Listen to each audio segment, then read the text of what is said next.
Hello, hello! We're alive? We're up and running? Oh, I didn't connect my... Ooh, it's fine now. It's fine now. Yeah, maybe you've seen it in the title? Yes, I'm alive. Hell yeah! We stay on the live. Staying alive! Staying alive! Staying alive! Okay, anyway. Maybe you've seen it in the title? Yeah, we're gonna watch some more of that broken Italian guy.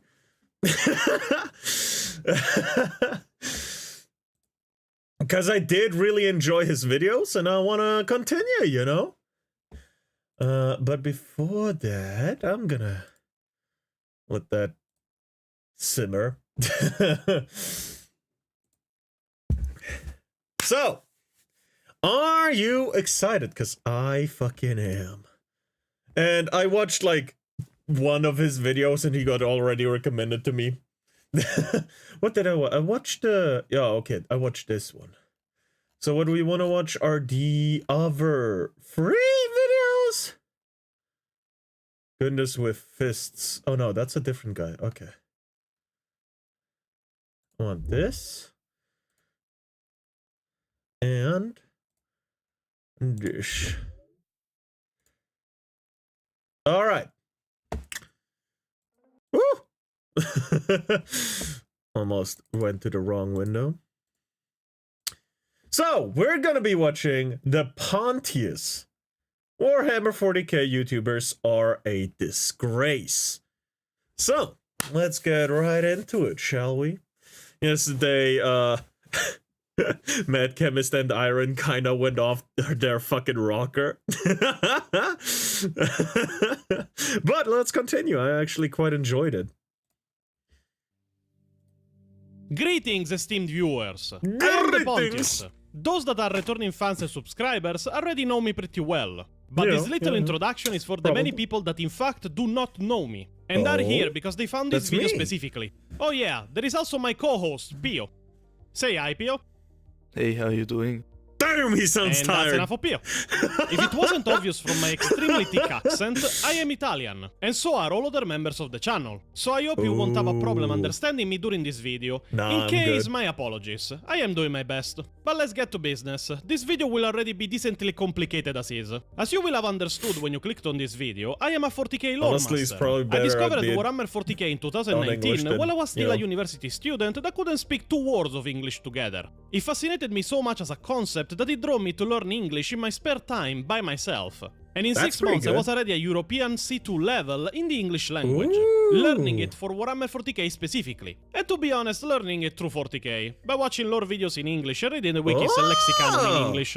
As you can see from the videos published on our YouTube... That's how I learned English too, just with anime and games. My first, you know, introduction to English was actually Minecraft, so... channel, you are I learned to say pumpkin before my school taught me. Hell yeah!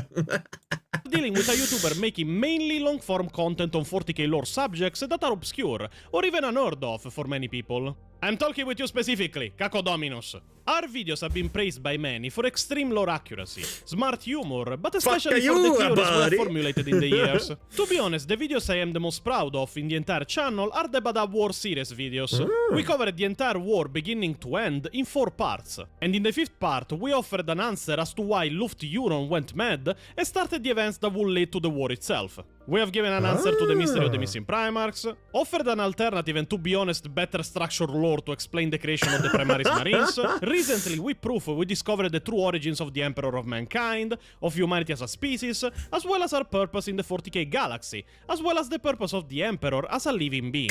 We have done enough investigative research to put to bed once. Hello, monkey. Bye-bye, monkey. Have a nice sleep. I'll be honest, I'm not too interested in Warhammer lore, but this guy makes it palpable to listen to, in my opinion. Just not quite my thing. Yeah, no. I'm not too deep into lore either, but he does make it very interesting, right?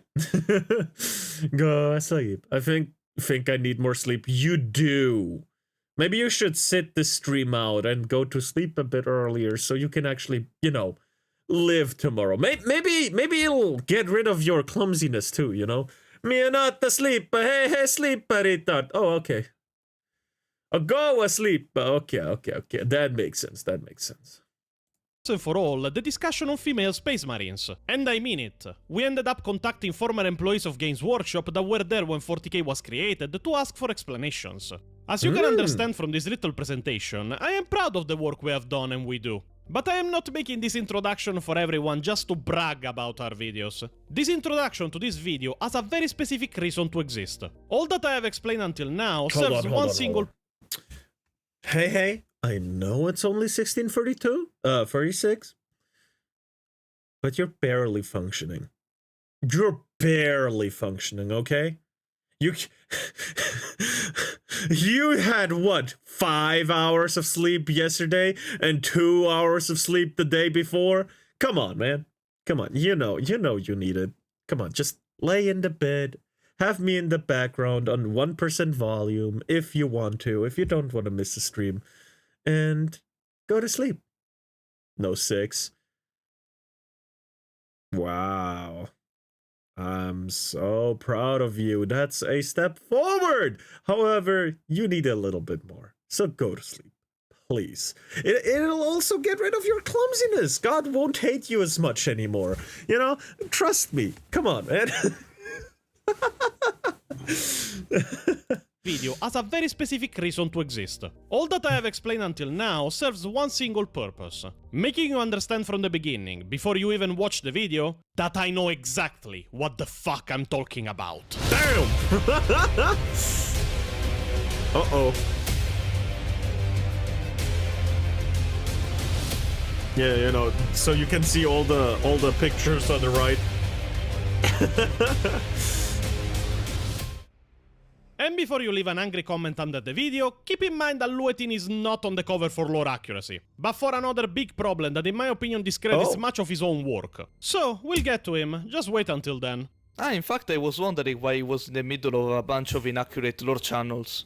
I won't waste time in this video to thank people, they already know how appreciated they are anyway. But there is a little backstory to give as to why this video is being made. Now, for the people that hanged around the channel for a while, they will either have seen my post about a series called Lore Destroyers, or the recent first episode containing some of the best moments of it. Lore Destroyers is a series of videos, in long form and unedited, that is entirely contained to the Patreon of the YouTube channel. It is very simple in concept. Me and Pio, and usually even our narrator, meet up once a week with the members of the Patreon and watch videos that the Patreons themselves are sent in for us to watch. Usually lore videos by either big or small creators, with either good or bad opinions, or good or bad levels of lore accuracy. We are pretty much lore reviewers for the members of the Patreon. Now that I explained that, I want everyone to know that this video was made because of the Lore Destroyer series. The Patreon at the time of this video has 15 episodes published, and there is a common theme in all of them. Damn. The quality of both big and small YouTubers that we are asked to review for lore accuracy is, to put it simply, abysmal. The bar of lore accuracy for everything that we have watched for the Patreon until now is so low that by this point it is sleeping with the corpse of Barabbas D'Antioch. Again, don't we are know not what counting that Luetin is. in this. He's in the video for another reason. And now, Damn. not only we will spend our Alright. time to show you how inaccurate and wrong some of these YouTubers are, even if, trust me, some in my opinion are deliberately lying about the lore to push their own political agenda. But we will put to bed a lot of myths that many of these same YouTubers are perpetrated over the years. Now, keep in mind before we start, I don't consider myself the only expert on Warhammer 40k on YouTube or in life in general. Very far from that. Yeah, I am an fair. expert, Pio is an expert, many other people are experts. In fact, there is many in our Discord that I consider on our same level of knowledge when it comes to 40k. God This damn. just before somebody Lore thinks this video talks. is made out of arrogance. No, it isn't. I don't even dislike many of the YouTubers that we will talk about today, but I feel that as sources of information, and I am speaking of all of us, we have a duty to be as impartial and as precise and correct as humanly possible. So, know that the standards I am applying to all of the people that will be featured in this video, I am also applying to myself, and I expect that you will apply them to me in the same way. It is why in every single one of our lore videos, we feature the sources used for the video in the description, so that if you think we are wrong, you know exactly where we looked for the lore we explained in the video. And to make how I feel as clear as possible, I took a clip from a video of Louis Rossmann that explains it in the perfect way. but I don't want you to get the idea that I expect you to trust me. I want you to apply the same standard to me that I'm asking you to apply to everybody else, even the people that are telling you what you want to hear. Always demand information, always demand primary sources, always demand proof, and if they can't provide it, stop listening to them, even if what they're saying supports the way that you see the world and your pre-existing biases. So, Alright, now that everything okay. is clear, we can start. And where to start if not with some of the biggest creators of Warhammer 40k? We will start with Where's Wes proof, Hammer. Mummy? Proof of what? You gotta tell me what I gotta prove, man. Come on. It doesn't work like that. Fuck you. Go fuck and suck a dick. Monkey's your name. That's where my proof is. That you have your pants on. I don't! I don't have my pants on. Is that what you want to hear? I'm honest about it. When I have them on, I have them on. If I don't have them on, I don't have them on. It's that easy. Fuck you. Go suck a dick. Now, for reference, for the Lord Destroyers episode where we watched Wes Hammer, we were sent very old videos coming from his TikTok, where he talked about how the retcon of female Space Marines, if it happened, wouldn't really matter, how he didn't care one way or another, and where he used objectively stupid examples to try and justify it. But the lore changes all the time, and a lot of the new stuff is pretty good. My perspective in the universe of the Grimdark, where there's nothing but war, enemies on all sides, the Imperium is constantly strapped for resources. From my perspective, anybody that can hold a gun, men, women, children, doesn't matter. You're on the front line. If it happens, awesome, I'm on board. If it doesn't, whatever. I understand the people who want their Space Marines to remain a sausage party. I honestly get the appeal of the brotherhood of Space Marines. But if you use the lore as an argument against them, why aren't you doing Enter the stream and the first thing I hear is, I don't have my pants on. Just great! We're watching Warhammer lore video by Pyond. Fucking... What is his name again? Pontius! Yeah. Welcome, Merwald! Hello! I wanna shave his head. Fair the enough. Primaris, or Gilliman being resurrected, dreadnoughts that can be piloted by a living host, or literally anything involving Call. So if you didn't know, the idea of female Space Marines is pretty controversial in the 40k community. A lot of the lore because it purists out doesn't there make point to the Sisters of sense. Battle saying we don't need female Space Marines, we've got sisters. But let's be real. That's Sisters are not the reason. It just doesn't make sense. By the Emperor, this is a heretic. awesome, I love them. But they have nowhere near the diversity or the attention paid to them by Games Workshop as the Space Marines do. The Space Marines have tons of different legions and tons of different lore. They're the main focus. He has that specific voice that makes me want to headbutt a wall. Fuck you, motherfucker, especially when he's watching Kirche. And no matter who you are, you can find a Space Marine Legion that resonates. I know what you're talking They're all about. super different. The sisters, not so much. Lore purists like to say that there's no my reason for God. them to exist from the lore's perspective. But my man Fabby Spile right here has been creating a whole new race of people that are genetically superior to Space Marines. And the women in it are super badass and even stronger than The new men are not genetically superior to Space Marines.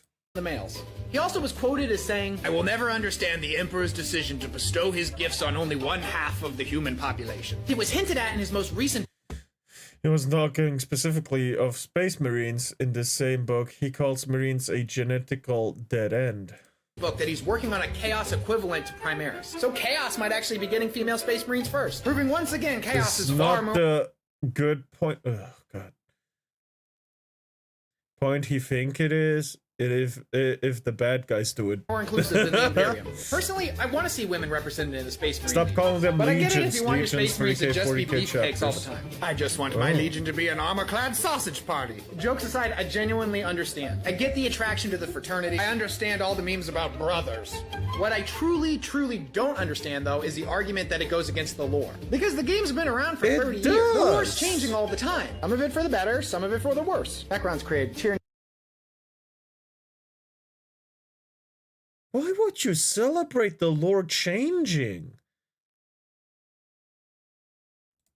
That's ridiculous. But if your argument against them is only because of the lore, why don't you have a problem with the Primaris Marine? Because they go against the lore too. They were created by Call, not the Emperor. And tinkering with the Emperor's designs is heresy. You don't have a problem with these things, or Gilliman coming back, or the Eldar gods, or Space Marines having friggin' grab tanks. I don't know And don't about get me that, so wrong, I I've can't met people really that have a talk. problem with all these things. It seems like the loudest voices are just complaining about women Space Marines. Number one, he's right. I've been wrong before. I'm a huge Warhammer fan, but I'm not an expert. I've read all the codexes for multiple editions. I've read like 85 of the books. But there's over 600, so I'm still learning new stuff every day. And when I find out new information, I either make an update video or correct myself in the comments. TikTok won't let me edit a video that's already been posted, though. But by word of mouth, long before even thinking of this video, I heard that Wes Hammer has made a promise to be more accurate canonically and explore and explain the universe better when it comes to lore and canon. Because of that, me and Pio decided to go and watch his video on the retcon of the Terminus Decree. And I must say, he might be a bit better at explaining the lore and being just slightly more accurate than he was in the past, but I couldn't help but notice that he has some of the worst approaches to lore I've ever seen in my entire life. This entire video was nothing but trying to find an excuse for the lazy and, to be honest, very shitty writing of Games Workshop. If I set all of my biases aside, and I'm being extremely generous, the research notes from Basileau Foe and the Anti-Astartes bioweapon is technically never explicitly said to be what the Terminus Decree is. It's all just heavily implied, with an admittedly extremely on-the-nose heavy hand. If Games Workshop was to come out and say that that was all just a misdirection, don't worry, the bioweapon, the research notes, that's all still canon, that's being held somewhere on Titan, but we never technically said that's what the Terminus Decree was, and don't worry, here in 10th edition, we're finally telling you what it actually is. As much as I hate to do it, fine. For the sake of the argument, in this moment, I'll buy into that and give them the benefit of the doubt. That maybe this really had been what Games Workshop was planning for the Terminus Decree for over a decade. Maybe this really isn't a retcon. Full disclosure, I don't believe that for a second, but alright, let's go with it. Now, don't get me wrong, many times Wes Hammer said in the video that he was being the devil's advocate. But at the same time, I don't see him pointing the blame directly against Workshop for how many times they have fucked up the lore in the last few years. The Primaris, Female Custodes, the Terminus Decree, the lore about the aspirants of the Grey Knights. Because in the same codex where the retcon happened The about thing is, female custodes make less sense, it still makes no sense, than female space marines. Because of the death toll, right? Space Marines are easier to create than Custodes, so that just doesn't make sense. Terminus Decree, there is another piece of lore that explains how, because of the Cicatrix Maledictum, the recruits of the Grey Knights have thinned out. They don't have as many, and because of that they are, and I'm quoting the codex here, attacking Imperial institutions and other Space Marine chapters to steal their aspirants and psychically sensitive recruits, to then hide evidence of their own actions. I hope I don't have to explain how dumb this retcon is. This is Badab war level heresy. If anything like this canonically happened, so many people would openly go against the Grey Knights that they would end up annihilated. And even then, do you want to know why this retcon makes no sense whatsoever? Because of the entire story of the Psychic Awakening. Because of the Cicatrix Maledictum, the quantity of human-born Psykers in the Imperium of Men has grown considerably. So even if the galaxy is cut in half, the Grey Knights should either feel just a slight drop in recruits or no difference whatsoever. At least not on the level to have to attack other Space Marine chapters to steal their psychic recruits. Which I would argue wouldn't even be that many. The chapters of Space Marines don't recruit Psykers specifically. The newly inducted initiates are introduced in the Librarium if they show potential. But the chances that it happens at all are minimum on a good day. And there is zero guarantee that these aspirants will even be compatible with Grey Knight's gene seed. They were screened for compatibility with their original chapter of recruitment, not them. So canonically the Grey Knights are probably killing dozens of Space Marines, best case scenario, to steal 1 or 2 recruits from every attack. And those recruits have even a minimal chance to survive the basic induction on Titan. I hope I don't have to explain more to make you understand how fucking nonsensical all of this is. And this has been happening. It would probably be more worthwhile to just go to a hive city and plunder Dad, comparatively, because it makes less losses, because I don't see a hive city defending itself against some Grey Knights, not gonna lie. But some Space Marines from another chapter? I see them defending themselves, even if they have to gank up on one Grey Knight. God damn. The losses to win ratio they would have by invading other chapters just doesn't make sense. Huh? For years. Also fucking heresy? If Wes Hammer thought that this retcon... Hold on. gonna try to sleep at 1 a.m. So I sleep 6 hours each weekday. Still sleeping earlier than my normal 3 a.m. Fuck off! Sleep at least at 11 p.m. Come on, 11 p.m. is fine. Sleep at 11 p.m. 11 p.m. is fine. It's good. My God. Gotta pop some Tylenol after hearing this American leprechaun sounding a goober. Was the only bad one. I must wonder how active he is lore-wise. In this same video, Wes Hammer talks about how instead we should give props to Games Workshop, because keeping straight the lore of the 40k universe is no easy task, and they have done at least a good job with it. And I'm quoting Wes Hammer here. I'm well aware that here on the internet, when you're talking about Warhammer, the safest opinion to have is always going to be the one that criticizes Games Workshop. The YouTube algorithm loves outrage more than it does thoughtful critique. But normally, I'm not that kind of guy. I always like to give credit where it's due. And the truth is, GW doesn't get enough credit for how consistent they usually are. Yes, sloppy retcons happen. But when you compare their missteps to the sheer mountain of lore 40k has built over the decades, I'd argue they handle the continuity better than almost any other franchise of this size. Look at the big comic book universes, for example. There's constant retcons, collapsing timelines, reboots every few years, alternate dimensions, and far too many time travel resets. 40k never did that. Sure, it can be a convoluted, impenetrable mess at times, but it never threw up its hands and said, well, we lost the plot. None of this is canon anymore, time for a reboot. Instead, they just keep stacking more books on the pile, 10 more every month, year after year. Look, I don't like every single change they've made. Yes, they ruin a lot of things, but they also don't ruin things sometimes, so don't criticize that. Yeah, that's what it feels like. For the years in 40k. I don't have to, and neither do you. All of that is subjective. But I still think it's worth giving some credit to the authors, considering just the sheer ludicrousness of how much they have to juggle when writing these books. From my perspective, if they get a 98 or 99% accuracy rating, then that's still an A. I'm not going to get hung up on every little detail or inconsistency. Wes Hammer, what kind of 40k universe have you lived in for the last few years? Games Workshop being good at keeping the story straight? Removing the amounts of small inconsistencies that you can find in all works of Games Workshop, they are not even close to 50% consistency by this point. Take the Primaris as a retcon, for example, because they are a retcon. Do you guys know what happened when the Primaris were announced and became forced into canon? And I'm talking before the 4 years of novels that it took, before their lore became even acceptable as canon. When the Primaris released, the lore was that the new Primaris Gensid cured all of the curses and genetic mutations of all chapters and progenitor Primarchs that still afflicted their own sons. So yeah, when they became canon, you could say goodbye to the Wolfen, to the Red Thirst, to the Black Rage, to any other kind of mutation that made chapters unique. This was changed when an uproar happened in the community, because everyone rightfully pointed out that at this point we were just playing reskinned Ultramarines. And when Games Workshop realized how much they fucked up with a change in lore so big, they re-retconned the already retconned Primaris lore just to reinsert all of the curses and mutations back in. Great planning, Games Workshop. You should go in the corner and be ashamed of yourself. But this video created a big question in my mind.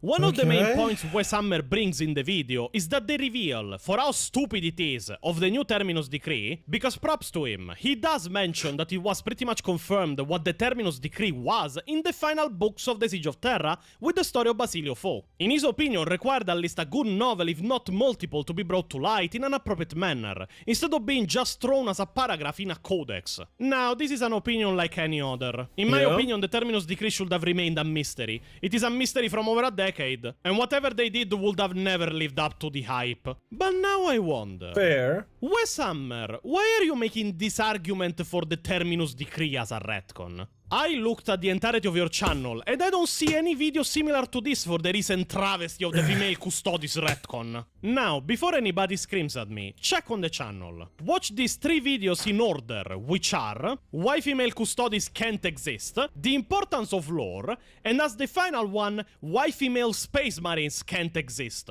I covered all of this pretty extensively, but the main doubt I have is, seeing that the old video that we covered for Lord Destroyers of Wes Hammer talking about I would be okay with a retcon that inserted in the universe female space marines, why didn't he make the same argument for the female custodians retcon? Added a random in a custodes codex, contradicting all sources and world building that came before. Again, watch the videos I listed to understand in which way, and that then was made worse by a tweet of Games Workshop confirming that not only No, hey, go to sleep! Hello, Happy Son, hello.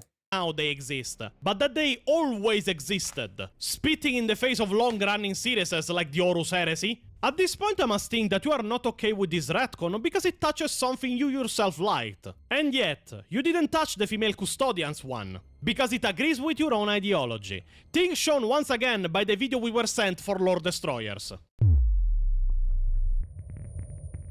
Sorry for the interruption, but as we were writing this part of the video, something was brought to my attention. Wes Hammer talked about the female custodians debacle in the comments of another video. Obviously, this only reinforces my suspicion that he didn't make a video on this specific topic like he did on the Terminus Decree, because it agrees with his political agenda. But let's see what he said all the same. Firstly, the main comment Wes Hammer is answering to claims that the female custodians are fine. By lore, they are not fucking fine. Watch my video on why they can't exist for more details. But the answer of Wes Hammer, strangely in the first part, agrees with me. Retconning lore through a fucking tweet is extremely dumb, even by Games Workshop standards. Hope the specific community manager got fired or something. Then he claims that the lore of how they were introduced is a mystery. No, Wes Hammer, it is a retcon, not a mystery. They didn't appear in a specific point in time. By claim of Games Workshop, they were always there. There is no mystery, it is just dumb writing. And then he claims that if it was done with Space Marines, that would be a different conversation. Because Space Marines have as their core tenant in their stories their sense of brotherhood. Pio, what is one of the names of the Custodians faction? Banana Studies. I mean, yes, but also Brotherhood of Demigods. And before we get the usual smart guy in the comments that goes, Brotherhood doesn't mean only males. Okay, then explain to me, what does Sisterhood mean? Just out of curiosity. The second answer instead is where things get extremely dumb. Wes Hammer.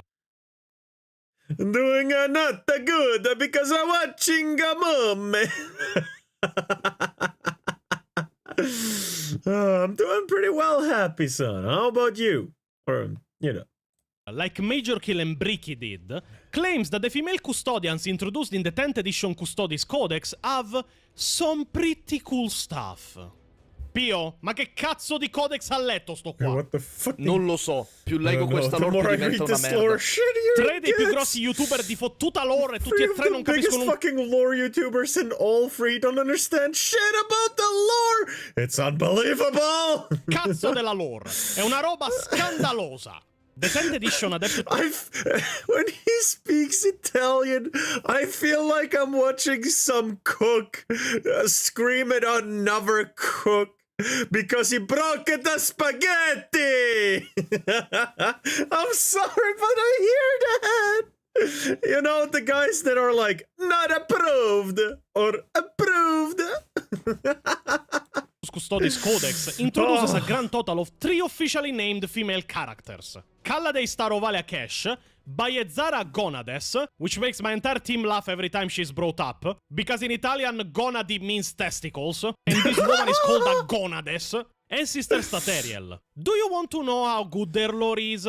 If you want to know it fully, you will have to watch Lord Destroyers episode 6, where we demolished all of this lore beginning to end. But to give you the short version... Stuffed with dim sum, got wood for a cupboard that I'm going to make, so good. Hell yeah. I should make myself a cupboard. You know? A wooden one, my own. I could like put on a thin layer of or a second layer with a picture on it, you know? I could make that. It wouldn't be too hard.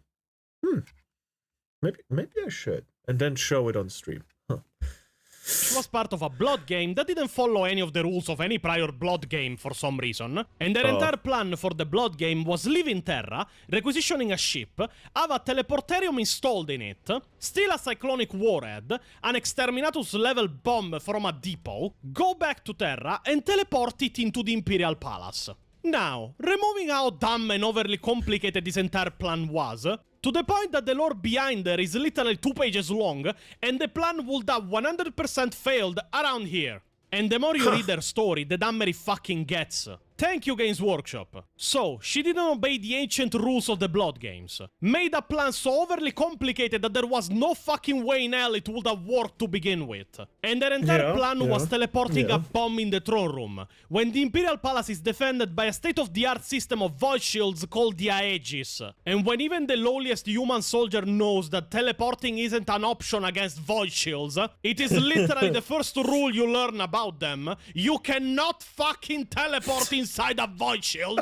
You would expect an highly trained expert strategist of the It just works! elite of the custodians to know that. But I guess the writer didn't know either. The second custodian is Bayezara Gonades, the inventor of such an incredible military strategy called the Bayezara Constellation, that was so revolutionary as a tactic for fighting that her entire shield company was named after her. Yes, go Queen Slay. Do you want to know what the tactic is? The tactic is very simple. Bayezara and her warriors mount their jet bikes as their voice ship air brakes across the target's world's atmosphere.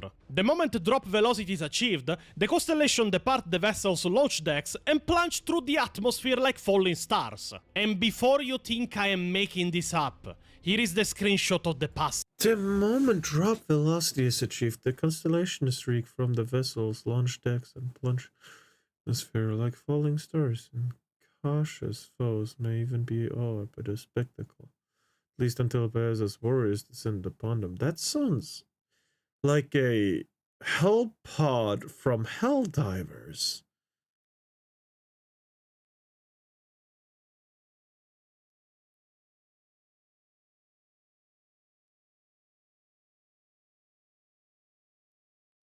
Excuse me.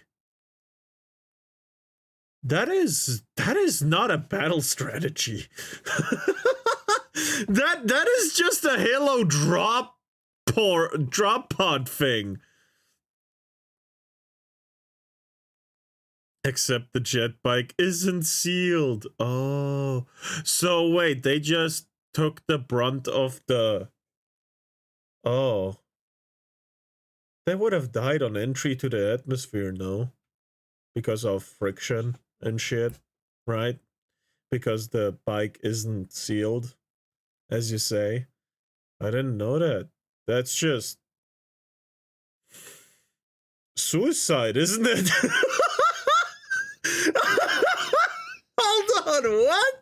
No, you can't be fucking serious. This, come on. Who wrote this? Did they hire someone from Skeb? Oh, God. Now, this is all well and good. If it did have any fucking sense behind it, removing the Primarch Vulcan tested the planetary re-entry through an atmosphere when he escaped the clutches of Conrad Kurz. Just saying, he didn't arrive on the surface alive. But even then, these custodians have as a tactic re-entering a planet atmosphere without any kind of inertia dampeners or heat shielding, in literally just their armors and on space fucking bikes. The heat will melt the joints of their armors and burn them to ashes before they even reach the surface. And the third custodian instead is Sister Sateriel. Sister Sateriel died again. Canonically charcoal! See, this is the level of lore degeneration we're suffering. This is terrible. What the fuck? I wouldn't wish this upon my worst enemy. God damn! I didn't say that to you, sorry if you thought so. I was saying that to Mumi. I would never be rude to someone who isn't Mumi, unless that day I feel like it.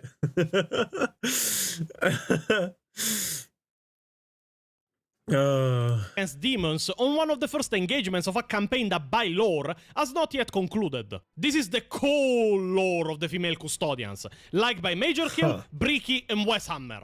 I have read better fanfictions with characters named ironically Karen.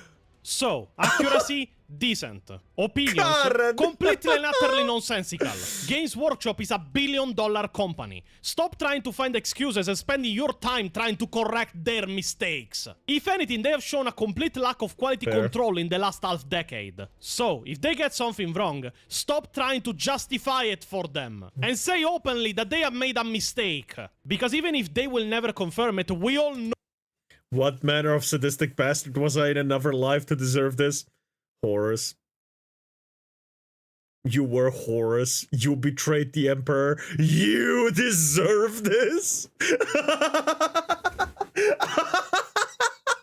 Fuck!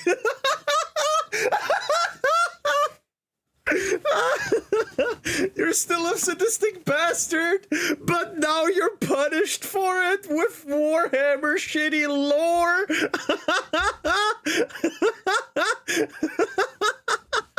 Know when they do make mistakes. And the terminus degree is the Well, smallest. off to yeet myself into a volcano. I'm already compiling videos for Moon. Oh. Well, my next vacation or time off is probably, well, I will have like a Friday off, I think, in a couple months.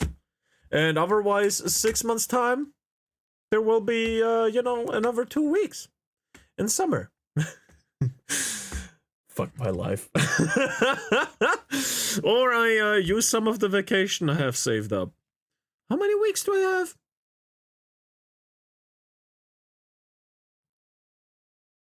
Like 5, 6, 7 weeks of vacation? I saved up quite a bit, didn't I? Anyway. I'm compiling money for his funeral after next drinking stream. Example of their complete and utter incompetence in the last years. We are all passionate about lore, but we should at least demand standards from GW when it comes to writing. It seems they are just publishing random stuff at this point.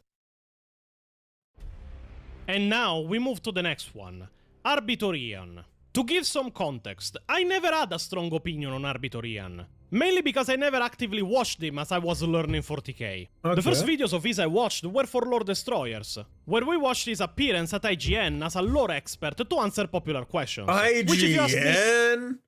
Really? Also, I probably need to move a little bit more. Let's do this. it was completely wasted time. The questions were medium level at best, and nothing a check on the wiki couldn't clarify. The majority of them could be answered by P of all people. They didn't need an expert. I don't know if I should feel flattered or offended. And removing some grievances I Both! had with some of his answers, like when he answered that the Black Shields are members of a chapter and such, that for one reason Looks at the dragon sword of bandages I have. Let's hope the drinking stream is when you're on vacation. Of course it's when I'm on vacation. Even though, if it's on a Friday, I could probably recover by Saturday evening, so it's fine. Well, I mean, I probably can't buy enough alcohol. I probably need to, like, down 4 bottles if I really wanted to get to the point you're talking about in terms of alcohol, because 2 bottles don't get me there. I'll puke maybe once, but I'll be fine the next morning, or even just a couple hours later. You know? If you really want to get me to a point where, yeah, there's no return, 219,000 bandages, yeah, but last stream I turned it off and made it money only, so tough luck, buddy. But god damn, 219k? How? Where? I do stream every day, don't I?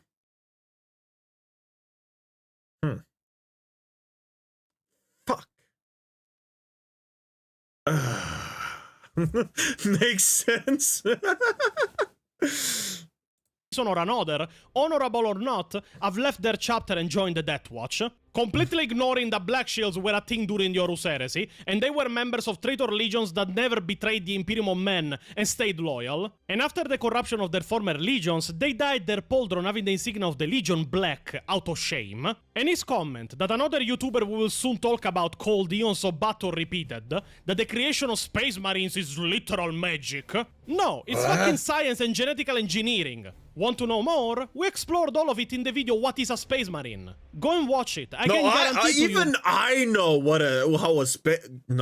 but the Space Marine is created with fucking science and genetics. Even I know that.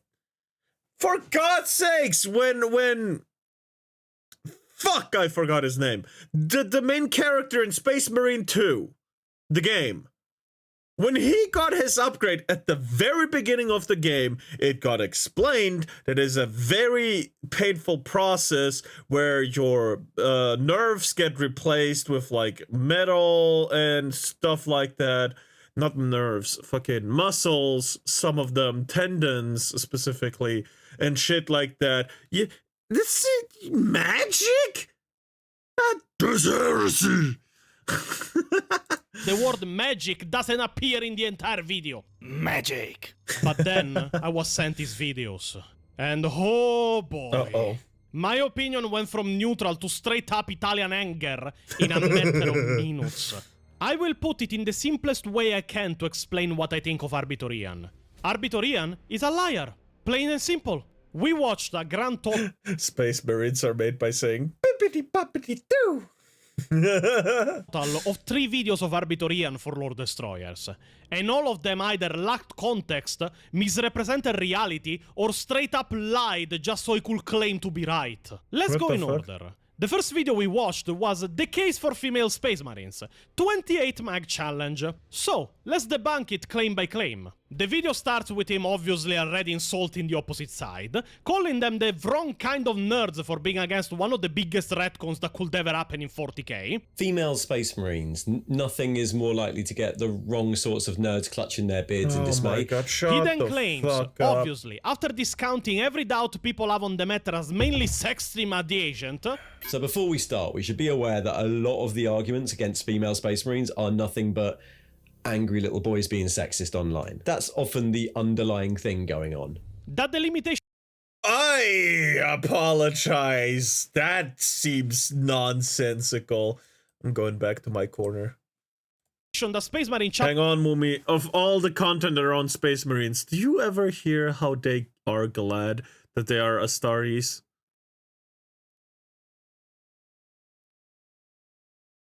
Now it's their duty.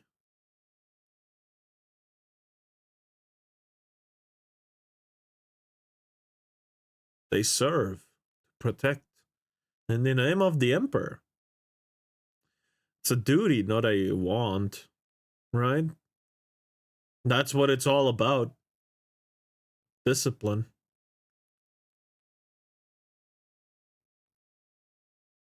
It's not a reward. I'm back and I'm better than ever. Hell yeah, buddy. So, no, I have never heard an Astartes say how glad they are that they are an Astartes. The Emperor says suck and they say how hard.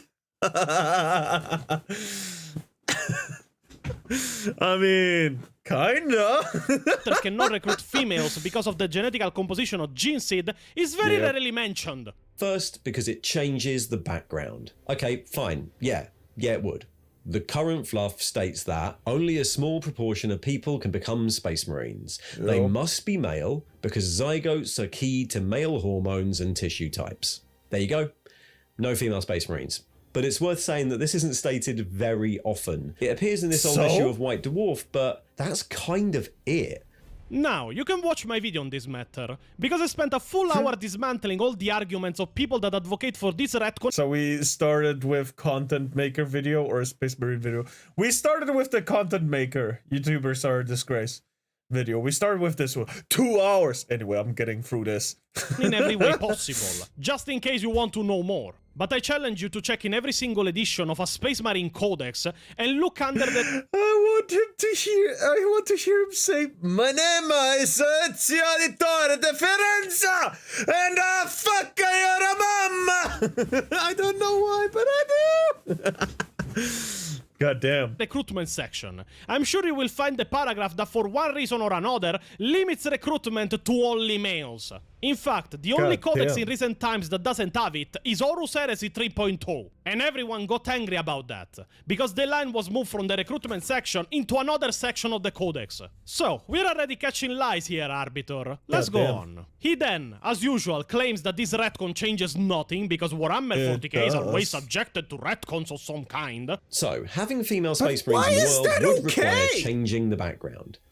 But so what? Warhammer fluff changes all the time. Even the fluff around Space Marines has had pretty big changes before. Obviously leaving out the fact that most of those retcons were of very small stuff that had at the time very little lore, and not of rules and world building that have been not there from the okay. I 1990s to the know. point that changing a little rule would invalidate hundreds of books and codexes. He's pretty much comparing the retcon of removing Ilian Nastase, the Alf-Eldar chief librarian of the Ultramarines, that was an Alf-Eldar space marine in an officer position of a chapter, in a very extremely xenophobic Imperium that doesn't tolerate mutants, so you can see why he was retconned, with demolishing the foundations of an entire faction overnight just because retcons happen.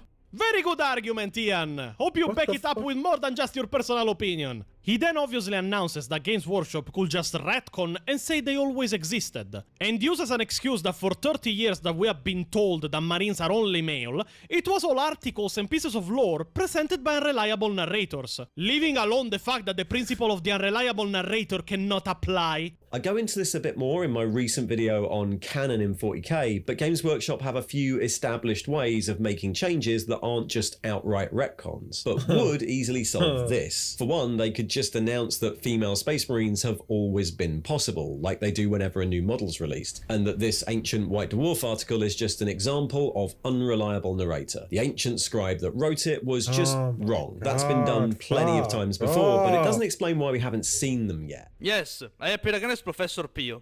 The concept of the unreliable narrator applies to works of fiction or historical reality when the events are being recounted by people that took part in them after the events have already taken place. This means that the only way in which you can have an unreliable narrator is if two conditions are true at the same time. The narrator must be a character inside the story, and he must be recounting it after by his own testimony it has already happened in the past. If the narrator is not a character in the story, he has no reason to be unreliable, because it is an omniscient narrator with no reason to lie. If the character instead is part of the story, but the story is happening as you're reading it, I like to explain it as the story is happening as you turn the page. then once again the unreliable narrator can't exist, because the story is happening in the present from the eyes of the character you're following, meaning that you're seeing what they are currently seeing as it is happening in the present, so they cannot misinterpret what is happening at that very moment in front of their eyes. He obviously then uses the excuse of the Primaris and plot device Belisarius Cole, saying that Games Workshop could simply say that he created them. The easiest way, though, is just to take advantage of 40k's new advancing timeline. Primaris Space Marines were introduced a few years ago, and in the background they're an improvement on the original Space Marine template that changes the biological procedures that go into their Is it production. though? In World, as you'd expect, this is a controversial decision with the potential to be seen as heresy, but it's pushed through by Robert Guillemot. Ignoring the fact that Belisarius Cole didn't create the gene seed,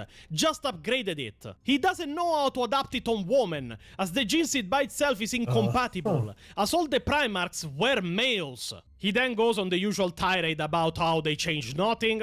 It would take one line of text to announce that Cole also figured out gene seed that works on girls, a change So he can barely figure out how to upgrade it as is, but he can genetically modify it to work on the opposite gender, just like that.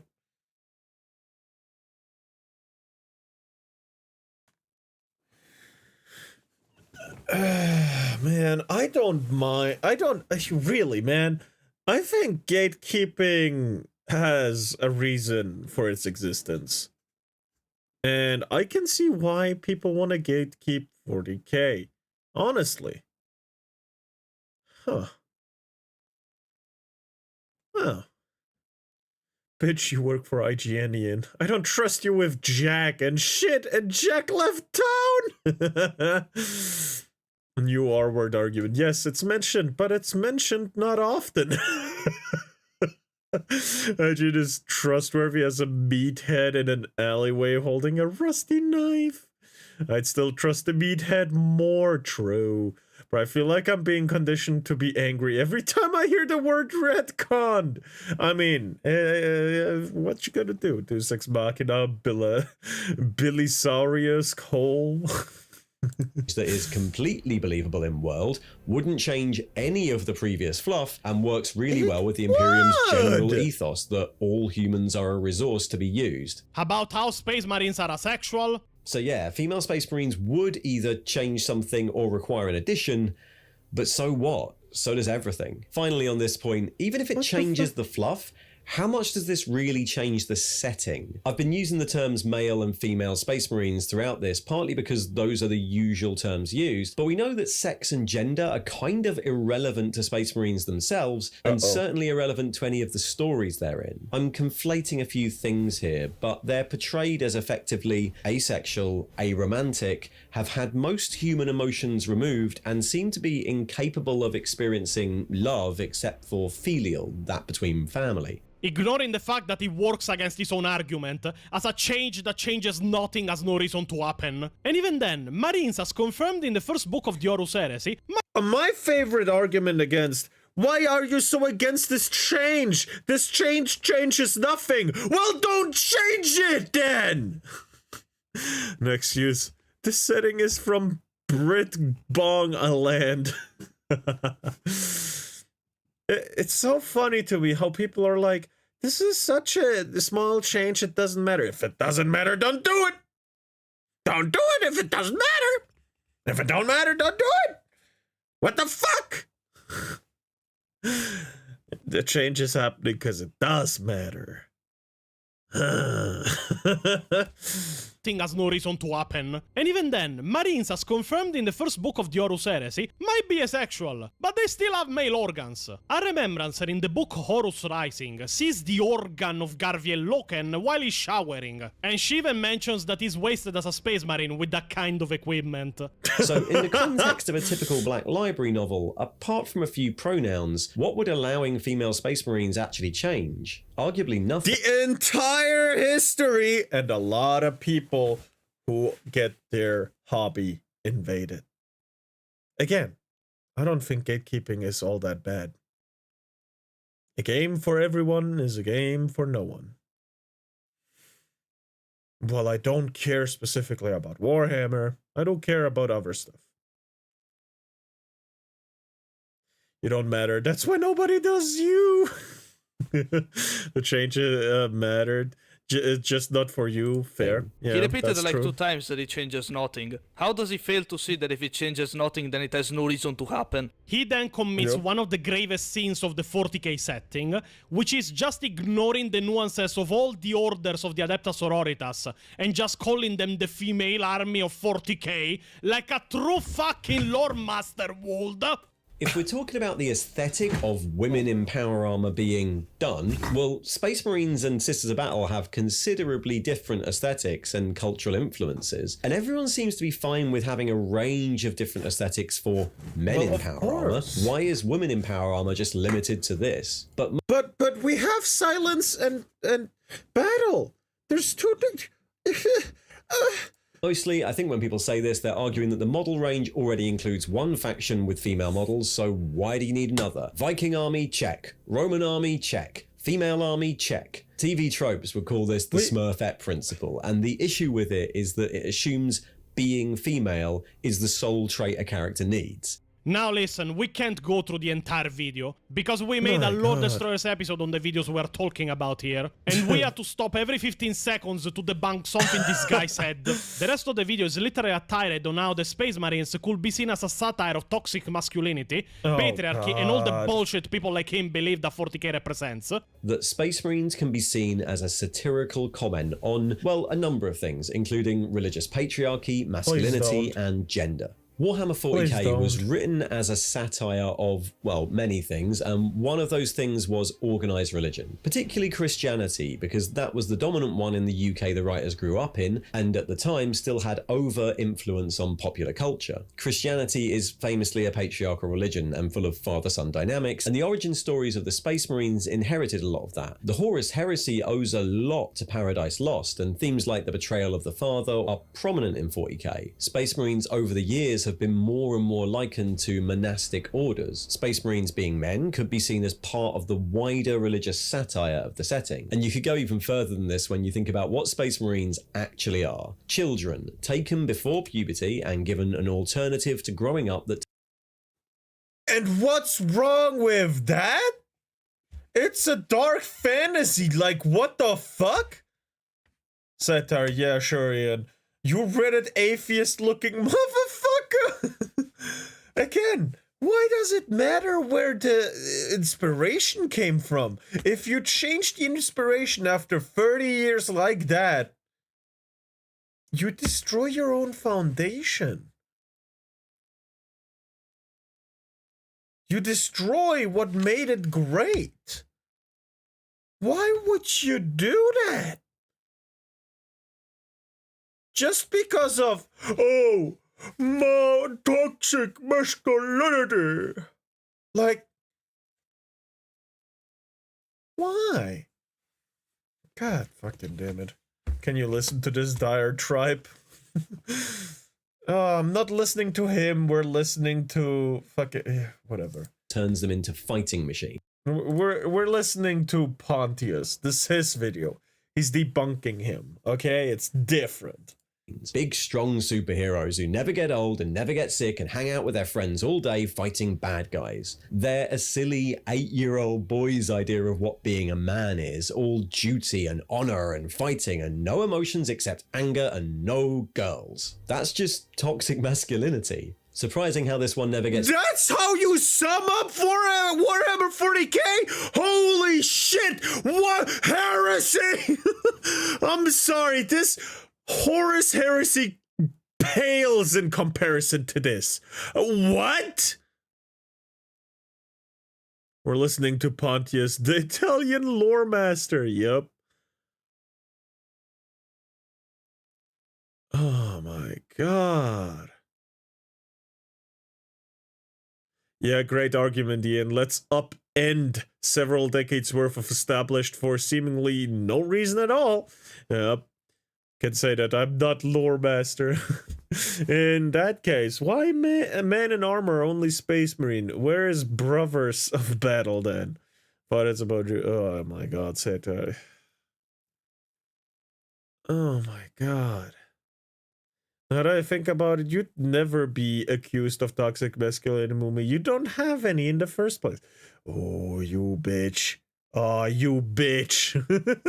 It is what idea of a man is. Honor, immortality, victory, and pain, unless it's too toxic for you.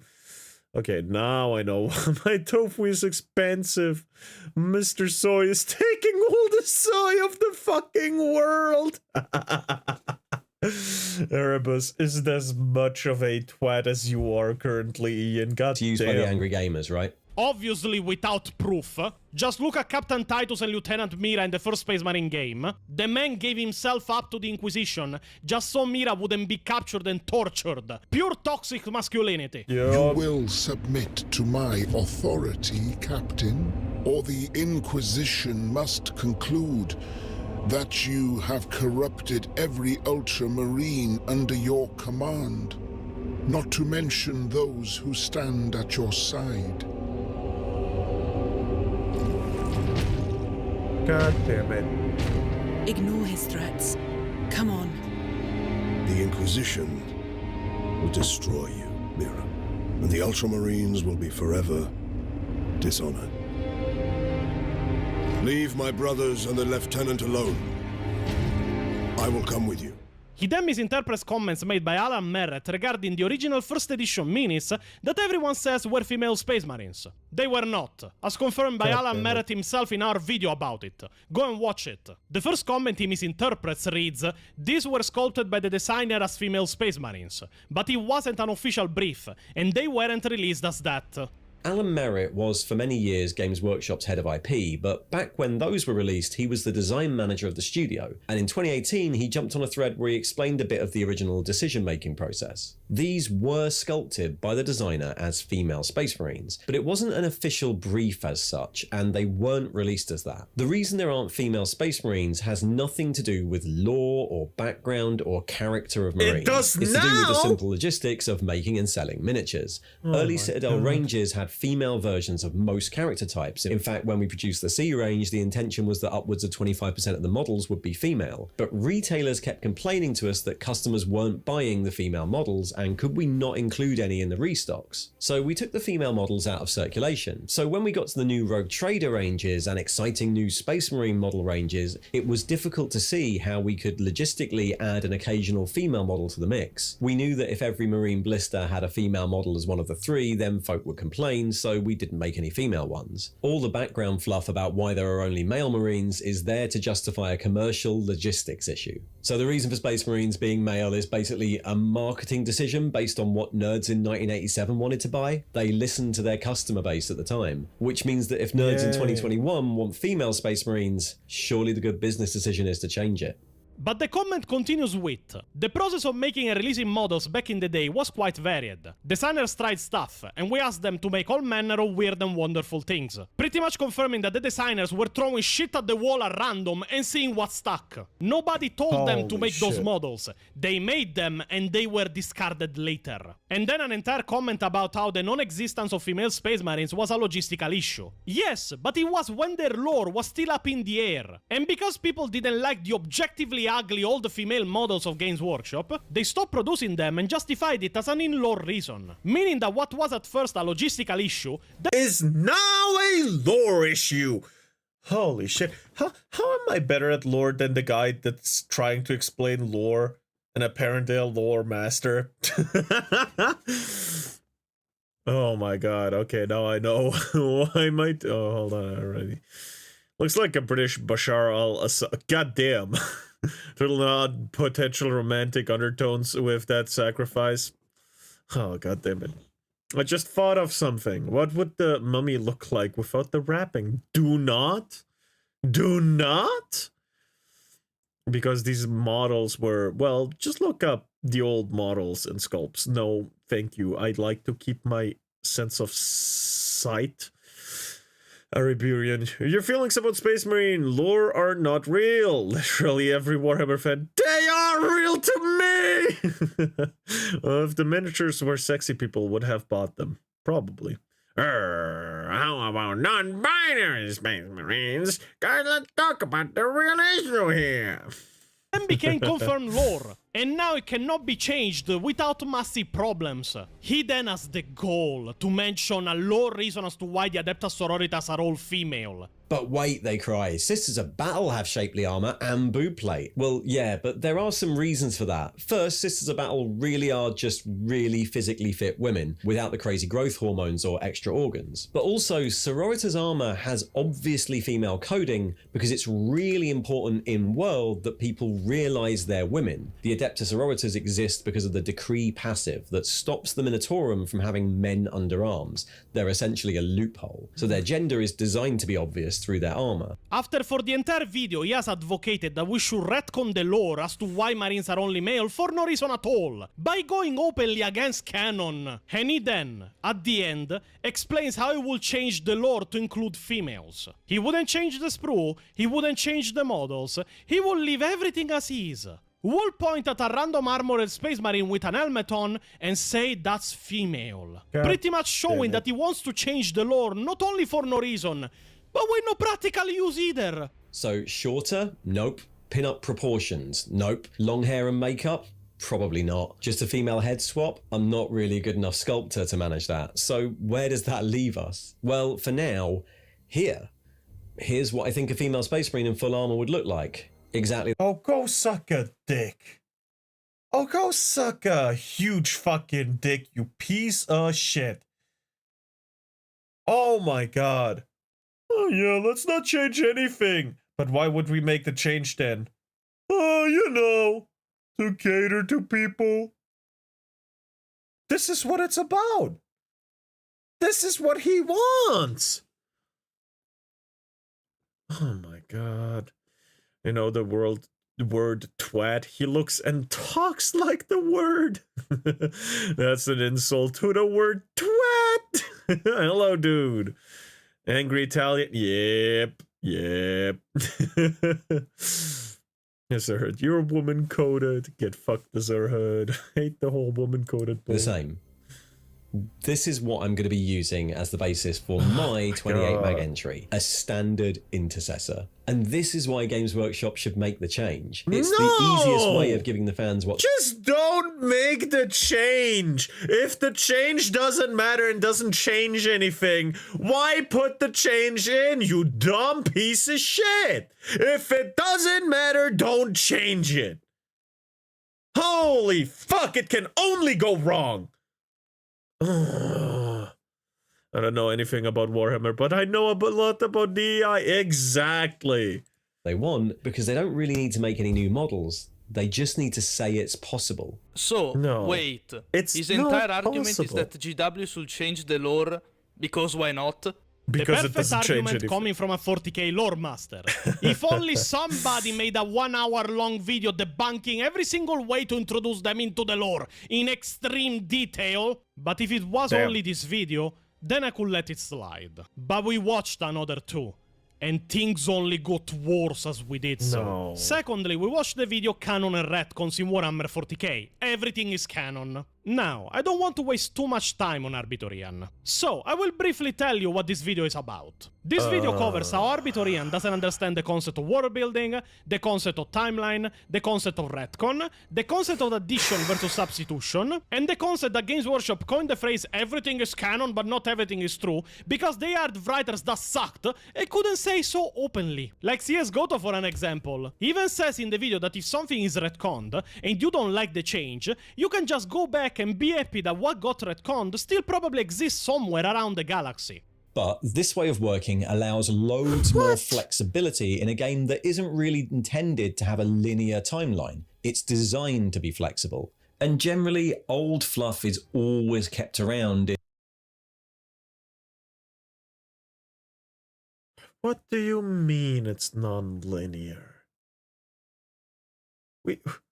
Yeah, there's some people who like time warp all over the place and the warp has a different time, but that's a different dimension. What is this fucking argument? Huh? Laughs at trauma of years of being in the culture war, goddamn. My pattern recognition is turning physical now. It's not just mental anymore. In some form. If you like something about the setting and Games Workshop do something new with it, then the likelihood is the version you like still exists somewhere. Failing to understand that a retcon is a God. retroactive timeline change, meaning that stuff hasn't suddenly changed and there is a new version at the same time as the old one, but that the new version is the only one that always... No. Yeah, I bet I did. No. You coward. Fuck you. How is he gonna say I it? am going to sleep. Habafuna everyone and take a Korea cheer one. No, not a multiverse. Please don't make a fucking multiverse. Hello? 2014 called. They want their arguments back. God damn it. existed. Want to know more? Either watch the episode of Lord Destroyers where we covered this video, or first watch this video and then watch our video The Importance of Lore, to learn how lore and world building truly works, because Arbitorian seriously doesn't know how they work. And the third video, unfortunately, we watched in private as we were writing this video. It is called How Do You Solve a Problem Like the Imperium? Taking 40k lore back from the far right. He's one of those that sees 40k to the lenses of political ideology. Unfortunately, it seems a trait common with people that don't understand 40k, yes. In this video, obviously, Arbitorian claims that the Imperium in 40k should be seen as satire. So the Imperium of Man is terrible. It's an authoritarian, oppressive, intolerant, incredibly conservative, Do you know why? Because the Chaos Gods, if it weren't, would have such a fucking easy time to invade every single planet that is not Terra! Even I know that! I know why it's so... Mind my fucking French, by the way, conservative, because it wouldn't work otherwise. They need to be because of the fucking demons! But demons are good. We're not having the free reign debate right now. Go suck a dick. This is such a dumb argument. What? This makes zero sense. None. We're not having that argument right now, Pisa. No. I know you're being joking, but oh, it makes me angry too. Why can't we have just evil guys sometimes? Why do we gotta make everyone redeemable? Not everyone is redeemable, okay? Some people are just evil, okay? And demons, as a species, are genuinely chaotic. They do not care. They don't have feelings in that universe. They just want to kill and get stronger because it's a status symbol of their race. Holy fuck. It's that easy to explain. Why do you gotta read into it that deep when there is no deep? You're trying to go fucking deep diving on ankle foot high water. It's shallow. You cannot dive.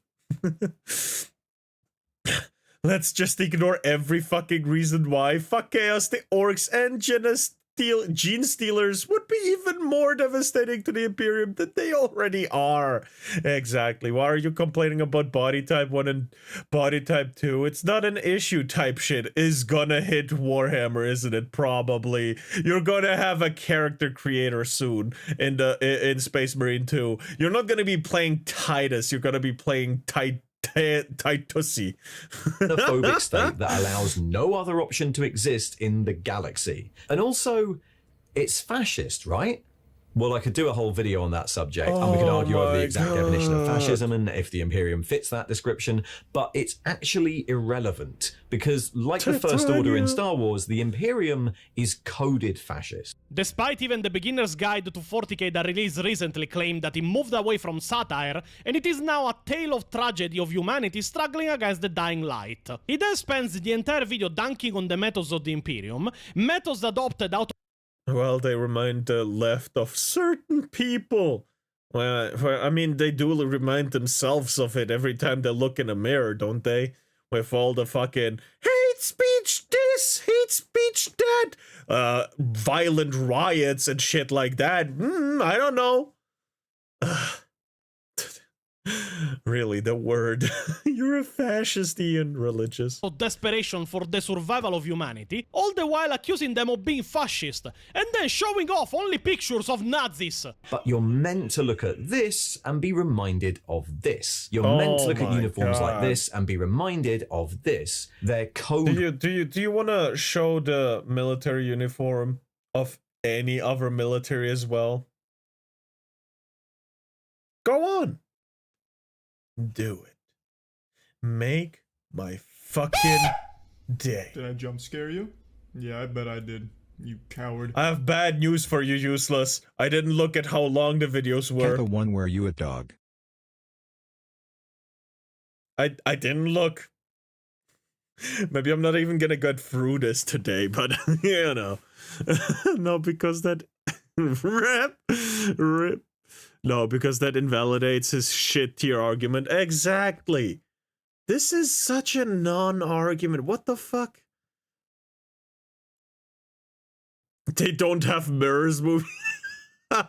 Yeah, for humans, you have heavily religious regime, Imperium, or caste system society, Empire of Tau. Everything else is eternal torture, chaos, dark elder, or death. Literally everyone else. Yeah, pretty much. But that's okay. That's what we want, right? We want to give in into our greed, into our lust, into our anger. I mean, Korn isn't masculine toxicity. No, he's just... I can fix him.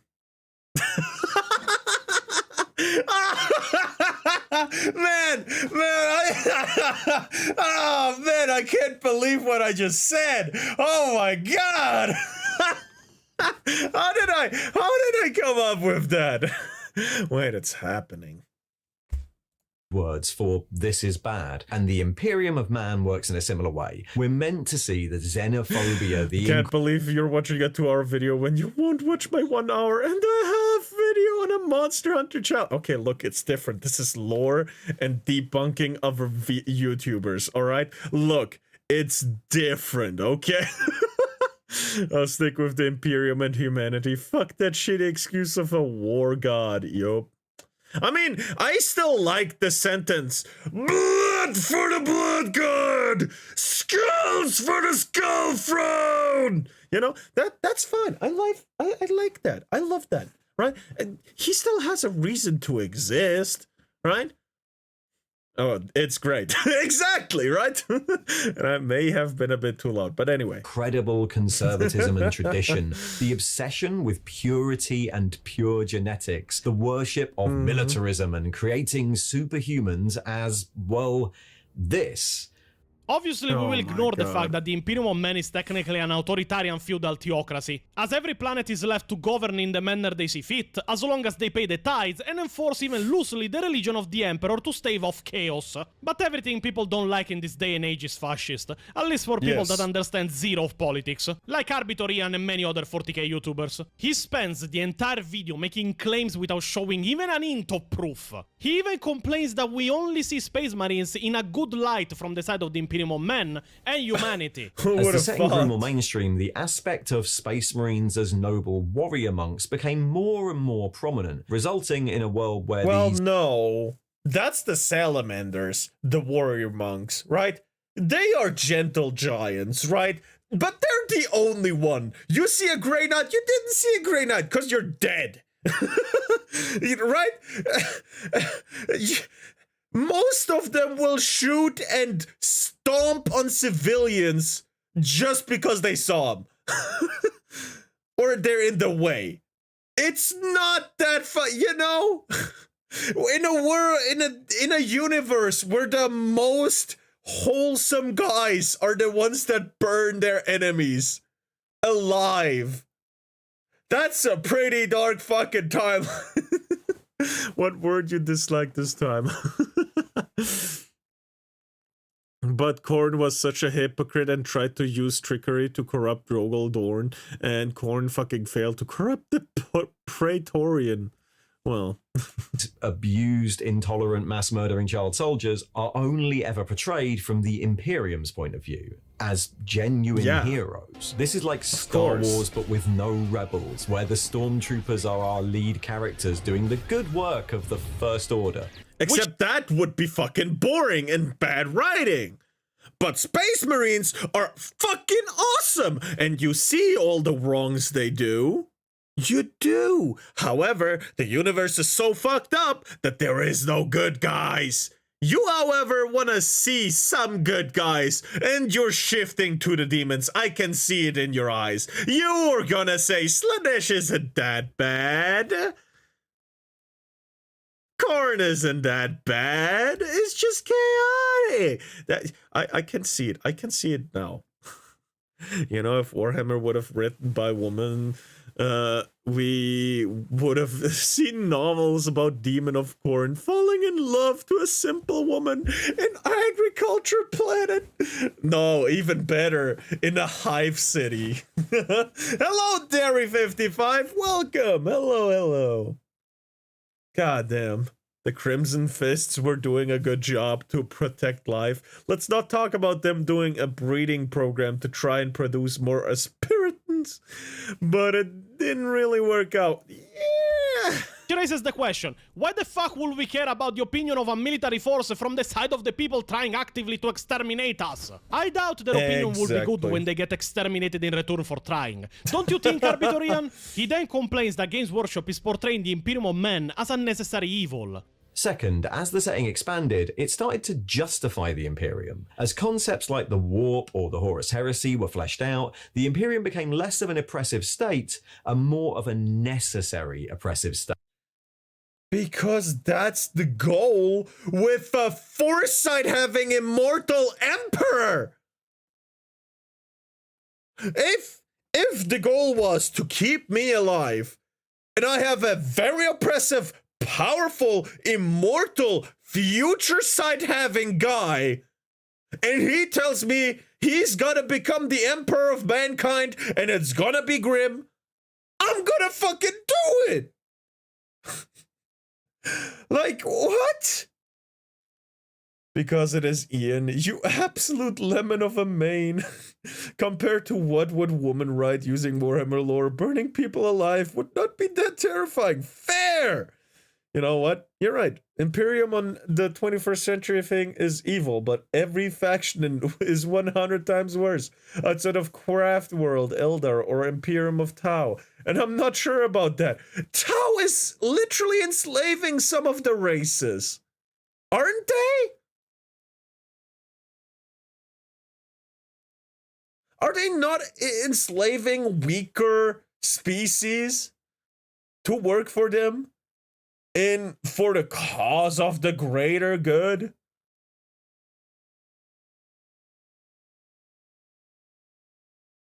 I thought they weren't just diplomatic. They're diplomatic to strong people, right? The damn Kuluba was... It's worse. That first wife was whispering in his ear while he was working on that book. Goddamn. Oh my god. In the world of 40k right now, the justification for the Imperium's actions is that without them, humanity would be doomed. Yeah, the result is a that is very apparent if you look at anything going on inside the warp. Try forcing their first client species into extinction. Oh, nice. We have genocides going on in the good guys. Wow. Of work which spends vastly more time portraying the Imperium as a necessary evil and the Space Marines and Commissars within it as noble heroes than it does pointing out that they're bad. It may be the unintended development of 30 years of game design, but we've... Motherfucker! Space... Hold on, I'm confusing names. Warhammer is nothing but a numbers game. Who can put the number of the other guy to 0 the fastest? On a grand scheme of things, grand scale, Warhammer is nothing but numbers.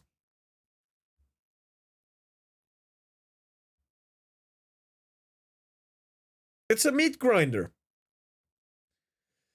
Enslaving the Vispits, making them dependent on the drugs they produce. Oh, wow, okay, extortion as well. Who would have thought? Ended up with a setting that states that sometimes the horrible fascist option might be the only way. Which it is by definition seeing the lore written in the last 2 decades. Just watch my video The Imperium are the good guys of 40k to know why in extreme detail. We cited sources. But each of the races are good to themselves. The Tau are the good guys to the Tau. The Imperium are the good guys to the humans. And so on and so forth. Except with the Gene Stealers. I think they're just one giant hive mind, if I remember right. So, nothing but meat bags, technically.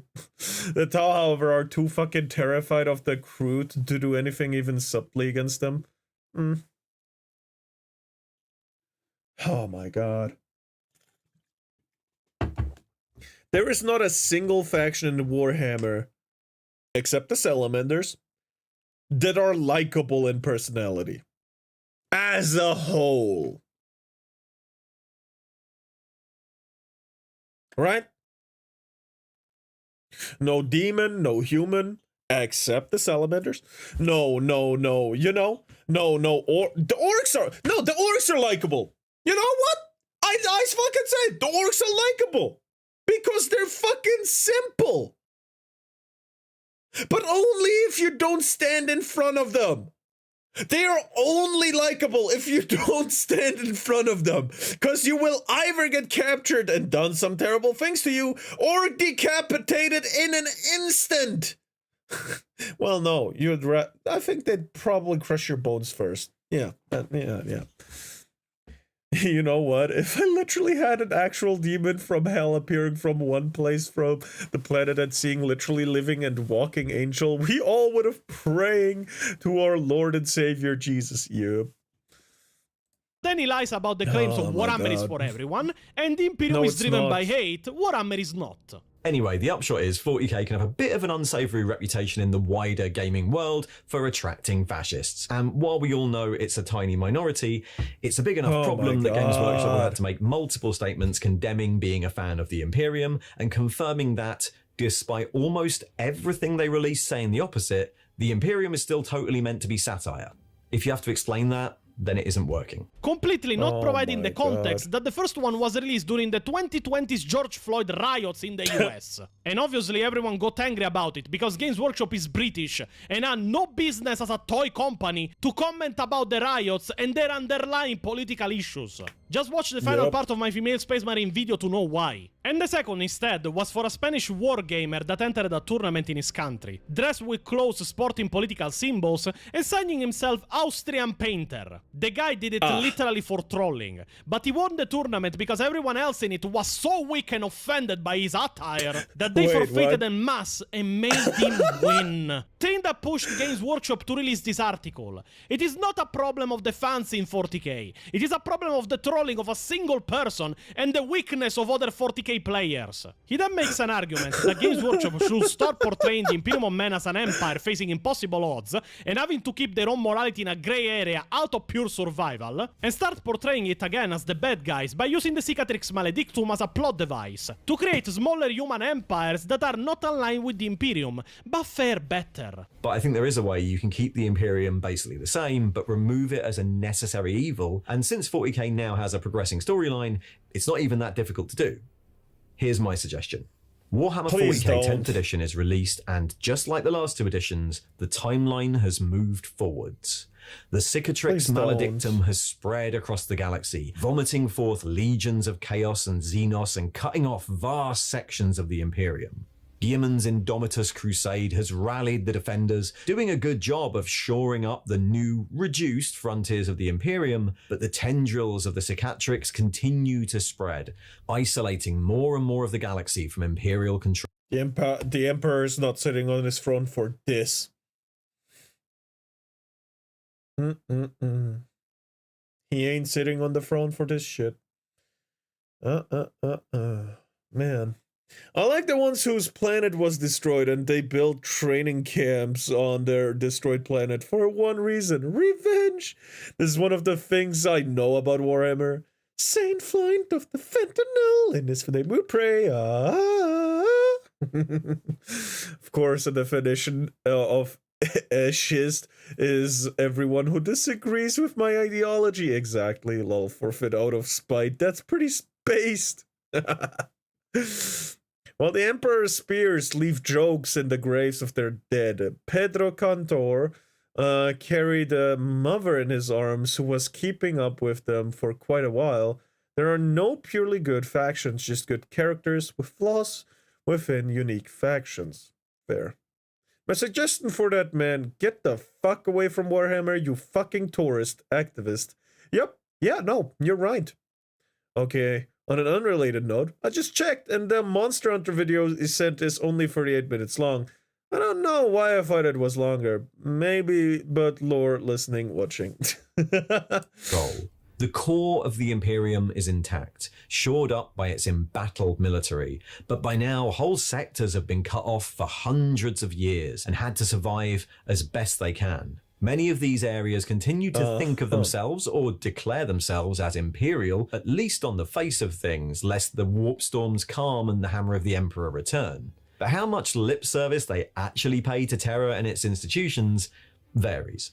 The 10th edition setting opens with this: a divided galaxy with a few big human factions and the implication that there are loads of smaller ones. My bad, I know. The biggest of these, by far, is still the Imperium, struggling to hold what it can together.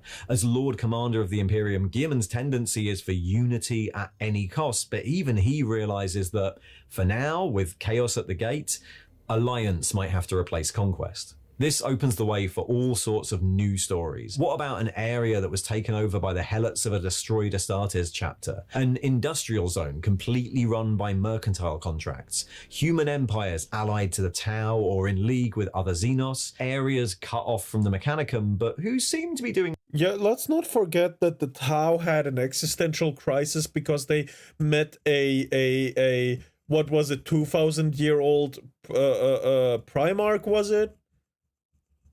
And, you know, they had a history of, like, what, 200 years or shit? Or some shit like that? And they had a existential crisis. Let's not forget that. And it already existed, you basic bitch. Dreadnought. Yeah, right, Dreadnought. Thank you very much. Find developing their own technologies. Primarchs are the... Ah, fuck. Those are the very gene seeds, guy. They give out right, sorry. The gene seeds are based on them for their respective factions. I forgot. I'm not good with names. Never claimed I was. Petty kingdoms, freedom fighters, new republics. Some of them fall without the support of the Imperium, just as the Imperium always said, but loads of them do just fine. Suddenly, the great lie of the Imperium is exposed. Maybe it isn't the only way. This completely betrays a lack of understanding of the Imperium in general. Yeah, as I it explored does. in the video The Imperium are the good guys of 40k, the Imperium of Men was the only choice and a justified response to many failed attempts to live all well together. Also, an all-seeing, godly being called the Emperor of Humanity saw a single way out. You think some fucking mortals can see a better way out with more people saved? Sure. Yeah. Fine. Let's not get into the collective pants shitting that the Tau had when they realized that Titans were very real and not propaganda. You're not good with women either, Mumi. I never claimed I was. With aliens, with mutants, with psychers, and then with the warp itself. He even has the courage of using the Interrex as an example of an empire that existed during the Great Crusade that was faring pretty decently, until the Imperium found them and forcibly annexed them, even if they mostly wiped them out. A little reminder, this was the same fucking period of the Rangdan Xenocides and the Ullanor Crusade against the biggest orc empire to ever exist in the galaxy. So even if we don't count chaos, something these people were 100% ignorant about, and that would have wiped them out, the orcs or the Rangdans would have reached them at some point. And if even the Imperium with its hundreds of thousands of space marines deployed, because there were over 300,000 deployed in the Rangdan Xenocides, together with 3 Primarchs, almost lost, what the fuck would these people even hope to do? Following the Siege of Xana, the war went on for more than 2 decades.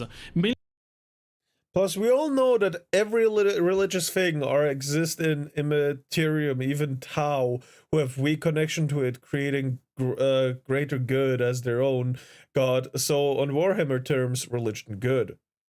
Exactly. Earth cased engineer, why are those mountains moving? Millions upon millions of deaths were suffered by the Imperium. 19 inhabited systems lay to waste, and a ban on further expedition past the exclusive post of Endris and Morox was put in place. During the war, contingents of 9 separate legions would become embroiled in the fighting, more than 300,000 space marines being deployed at the height of the conflict, with 3 Primarchs that led their own legions in battle against the Rangda, with the main honor to being the foremost commander of the Second Rangdan War given to Lionel Johnson of the Dark Angels. Seemed like a desperate struggle for survival. Even more than you might think, Pio. When the last expeditionary fleet had breached the eastern fringes of the galaxy, in doing so they had attracted the attention of the Rangdan Seraphors, a species of macabre power and technological might. It seemed that the Imperium was going to meet its end here. Entire expeditionary fleets went to their deaths without a single survivor. Worlds were laid to waste, dozens of Titan legions were obliterated by the end of the war, and it was even said that entire legions of space marines met their end there. Then the conflict was swept under the rug, or records of it sealed with the last copies given to the Dark Angels for safekeeping. The veterans that have fought and survived the war either mind-wiped or eliminated altogether. The planets left barren by the Rangdan War and Taint were simply abandoned, and then the Remembrancers brought in to make Alpan Alphax half-fiction tale of the Xenocides to feed the Imperium. Because the Emperor thought that the only way for the Imperium to rebuild after the second Xenocide was for the Rangda to vanish from all existence and history, and for humanity to never learn about how near their extinction they came from the war they had just fought. Forced alliance is the only way in the galaxy of 40k, because we either stand united or get annihilated. It is why seceding and betraying the Imperium is not allowed. Reason 1, power of the Imperium.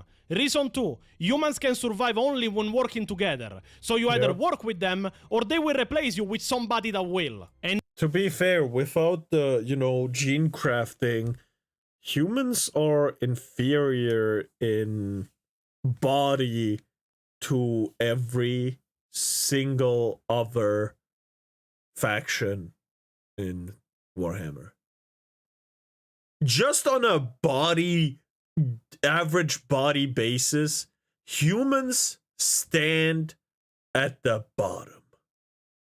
They are the weakest race in all of Warhammer, even if they awaken as Psykers.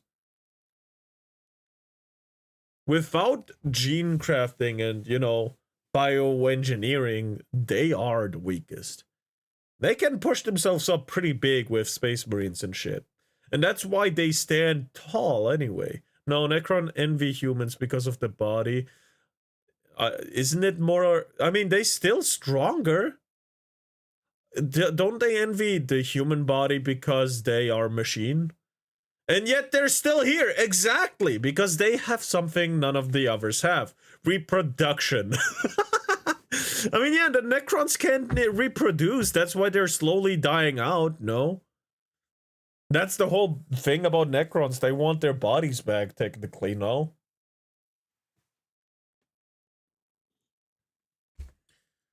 all of this, all of the lies, the lack of context, the complete and utter ignorance on how the Imperium works and why, because once you learn the history of humanity as we did for the video on why the Imperium are the good guys, you see that they are pretty much justified in almost everything they did, because they tried an open-minded approach and were almost exterminated every time. He wants changes just because he can't fathom that the only way humanity can survive in 40k is by being as brutal as the enemies trying to kill them. You have pirates, mercenaries, new states, and the evil old Imperium lurking in the background. You want the Imperium like it's always been? Great, you can still have them. This idea involves no retcons. But now there's other options too. Factions who are openly hostile or obviously doing better than the Imperium, but who don't get immediately portrayed as heretics and wiped out in the next paragraph. And because of that, it's impossible for anyone to say the Imperium is a necessary evil. The Imperium think that, but it was never necessary. And the tragic fact that it existed for 10,000 years in spite of that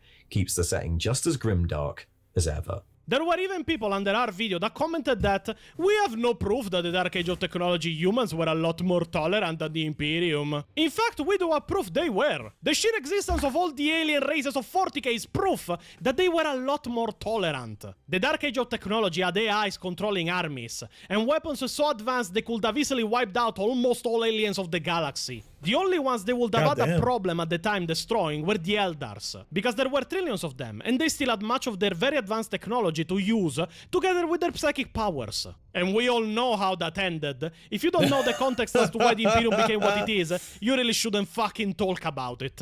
So your verdict on Arbitorian is? His channel is a complete and utter mess.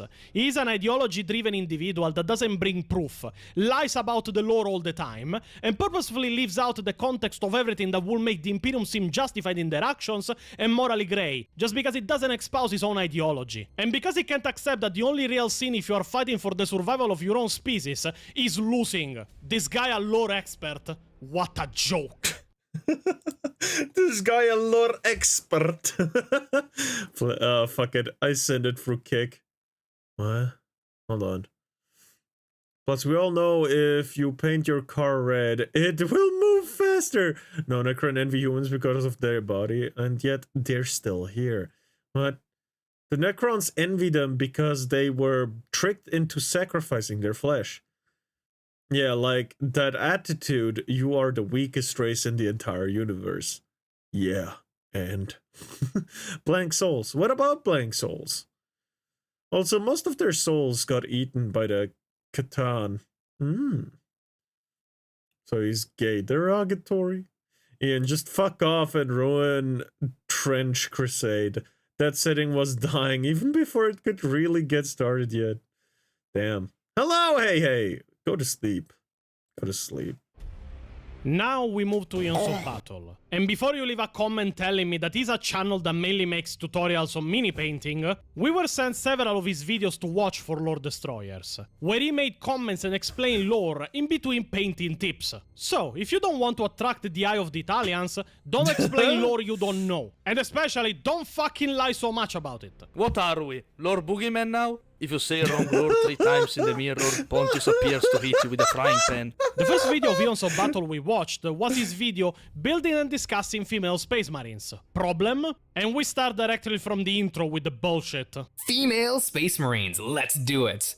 I want to talk about the controversy, the phenomenon, the absolute meme that girl space marines are. I want to build some female space marines for myself, and I want to talk about my... Stay at the painting. Solution if Games Workshop ever wants to add lady space marines into the lore. It's a lot easier than you think.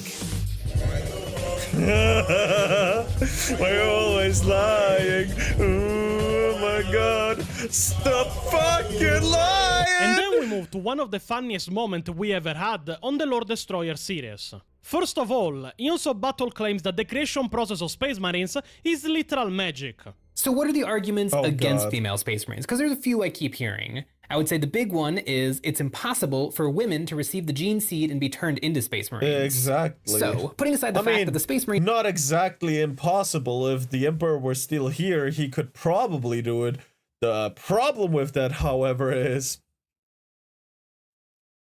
he's kinda not there. And if you're saying, well, we can just, edit the gene seed to work on women as well. They barely made it more functionable than before. You really think that's gonna work? Oh my god. They think reinventing a gene seed is easier than upgrading something that already exists. Holy fuck. Creation process is pure magic. I have read every single Space Marine Codex ever published, and nowhere... I can't send it on Kick. I need to have an account at least for 1 month. What the hell is that? It's a preemptive measure against bots. Because if the bot account was created yesterday, it doesn't work. It can't send no shit in my chat. And that's why, that's why it's there. Oh my god. Where does it actually say it's impossible to give the gene seed to women? Sorry about Only that it's only been given to men. Which pushes me to ask, Eons, what did you smoke that day? Were you high? The fact that it is sci-fi made up science doesn't make it magic. It makes it still sci-fi fucking science. Yeah. Once again, if you want to learn how the creation process of a space marine work, we made a video about it, with sources mentioned, and not fucking once we used the word magic in it. Yeah. What he said is misleading for what he says right after. I have read every single Space Marine Codex ever published, and nowhere does it actually say it's impossible to give the gene seed to women. Only that it's only been given to men. Oh yeah, I actually trust that he has read all the codexes, and he's saying the full truth about it, especially when he claims that nowhere it is said that gene seed can't be given to women. He just missed. The Horus Heresy Book 1 Betrayal, page 28. The process of initiation. A Space Marine of the Legion is Astartes is transformed from mere human frailty by a threefold process of genetic manipulation, surgical augmentation, and psychoconditioning that in ideal circumstances takes place over a number of years over the course of the individual's adolescence. That the process is conducted while the subject body is undergoing maturation represents the highest chance of survivability and the lowest chance of tissue rejection, and although at least partial enhancement with adult subjects is possible, it is extremely dangerous and often unpredictable in results. The process by which Space Marines are created relies inherently on the hormonal and biological makeup of the human male, meaning that only males can be subjected to the transformation. In practice, only a small percentage of potential candidates will for one reason or another be regarded as suitable, either because of genetic, environmental, or psychological factors. The resultant Space Marine is in many ways no longer functionally human, but in others massively advantaged in terms of physical strength, durability and reflexes over even the most physically adept, unaugmented human warrior. Their bodies are also phenomenally efficient biological engines, resistant to disease, contamination, radiation, and poison. Description that is mirrored on the Codex of the Horus Heresy Age of Darkness 2nd edition rulebook at page 31, almost word for word, a codex that came out a year before this video was released. The process of initiation. A Space Marine is transformed from mere human frailty by a threefold process of genetic manipulation, surgical augmentation, and psycho-conditioning that ideally takes place over several years during the individual's adolescence. That the process is conducted while the body is undergoing maturation presents the highest chance of survivability and the lowest chance of tissue rejection. And although partial enhancements of adult subjects is possible, it is extremely dangerous. The process by which Space Marines are created relies inherently on the hormonal and biological makeup of the human male, meaning that only males can be subjected to the transformation. In practice, only a small percentage of potential candidates will for one reason or another be regarded as suitable because of genetic, environmental or psychological factors, and even amongst these, many do not survive the process. Unfortunately, this description wasn't carried to the latest Horus Heresy 3.0 rulebook, and trust me when I say it, everyone was angry about it. But funnily enough, even in the book of the tabletop RPG Death Watch, specifically the core rulebook, at page 28 we once again get confirmation that Space Marines can only be male. Gender and appearance. Due to the special nature of the zygotes that make up a Space Marine's gene seed, all Space Marines are male. I have read every single Space Marine Codex ever published, and nowhere does it actually say it's impossible to give the gene seed to women.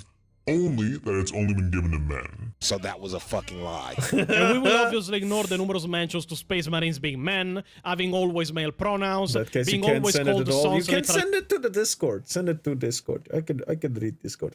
And hold on, I missed some of the fucking chats. Just a quick second.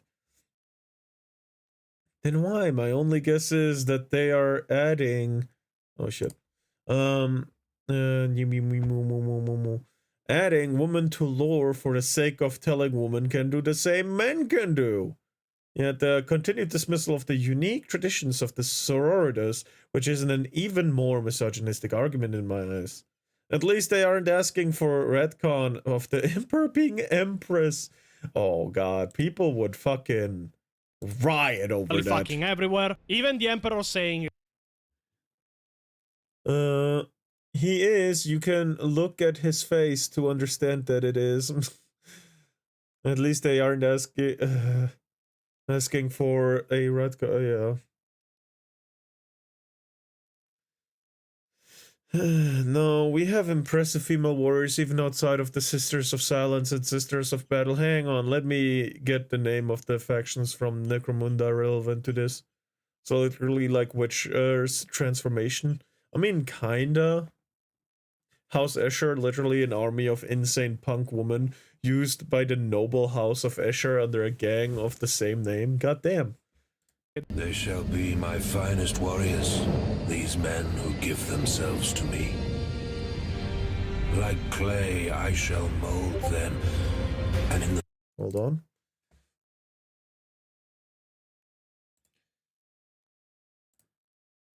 Oh damn, that looks pretty cool. Hold on. There we go. These are the punk women? Pretty cool, pretty cool. In the furnace of war, forge them. Mumi's brain is melting if he had one or found one before he got mummified. God damn it. Fuck you. Speaking of weakness of men race, do you know who Cool X's is? If not, ask Iron about it. It's basically human-only cheat code. Oh. Because obviously all those references. What is it about, Iron? Are not important. So yes, another bullshit claim. Let's continue, Ians. He then mentions the quote from Malkador about making some of the Primarchs female. Quote that is also discussed in our female Space Marines video. And sure, you could say that because it's only been given to men, it's impossible to put it in women. But allow me to quote the lore. A quote from my man, Malkador the Sigillite. Who am I? I'm the greatest. Who am I? I'm getting paid. Who am I? Malkador smiled. You brothers, such a nest of rivalries. I warned him, the Emperor, to make you sisters, that it would make things more civilized. He thought I was joking. I wasn't.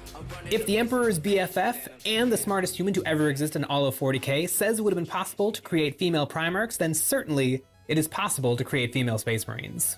But first to see that the Emperor thought the idea was so stupid that he thought a smart person like Malkador was just joking, and pretty much laughed in his face. Because he knew the risks of giving women to the Space Marines. The Demonculaba is a thing, Eons. You should read the books. He then tries to justify the introduction into the lore of female Space Marines, saying that first thing, they don't break the lore. Which, fucking news, they do! They ruin 35 plus years of established lore. But then try to justify it by saying that Space Marines are people with emotions? I am not joking. Watch.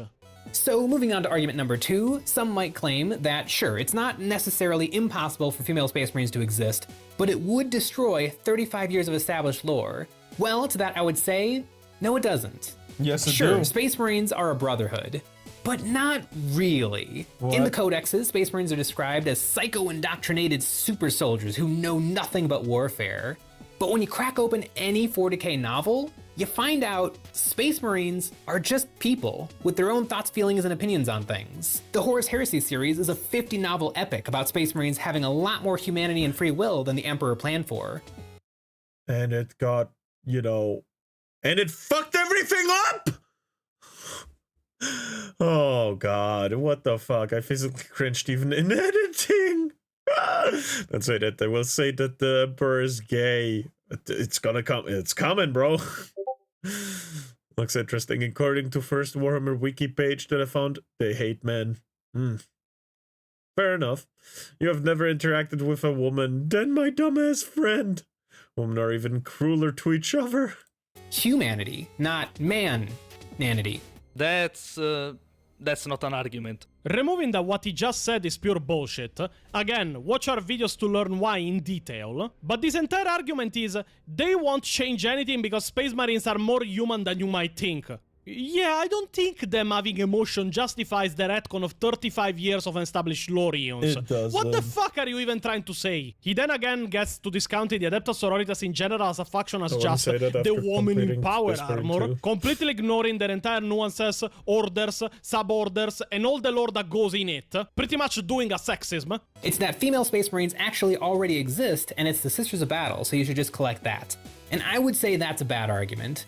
Why? Space Marines are incredibly diverse with a huge variety of modeling opportunities. Your Space Marines can be Vikings, they can be medieval knights, they can be ninjas, they can be blue, they can be vampires. Where if you want to collect the Sisters of Battle army, unless you want to kit bash and convert 90% of your miniatures, they're going to be corseted ecclesiastical babes with bob cuts. And I can totally understand somebody saying that they want women in their armies, but not that. And then at the end we get one of the stupidest claims I've ever heard in my life as a lore master. That it shouldn't be the Imperium that makes female Space Marines, but Chaos, and specifically Fabius Bile. My ladies are not officially canon the way that I'm sorry, hold on. Wait. I'm sorry, but the only way for Chaos to have female Space Marines is by bioengineering a completely new gene seed, or by corrupting already existing female Space Marines. Which will not work, because they don't exist. Alright, dilemma. How do I know more about the lore than he does? How am I more into it than... What the fuck is happening? Hold And he shows only one chapter of Sisters of Battle. Okay, exactly. I've made them more just a fun novelty. And you know what? I don't think Games Workshop should just shoehorn women into the Astartes randomly after 35 years. God. It'd feel too easy and not give this achievement the prominence it deserves. Achievement, I think there's a better way, a spikier way, a more chaotic way. And that way is Fabulous Bill, Fabius Bile, the Primogenitor, the Clone Lord. Why He's been would hard he at do work for that? 10,000 years trying to create his own superior Space Marines, and one day he will do it. And how can Games Workshop prove that his Space Marines are better than the original Space Marines? By allowing men and women, twice the recruitment pool. His super people Except that only applies for the first generation or second. Yay.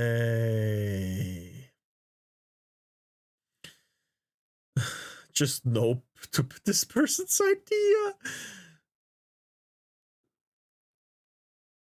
Oh my god, it is through the clone father, yes. Alright, looks like Aaron is busy with something else. I'll tell you about Calexis then. It is really interesting. Is it on Discord?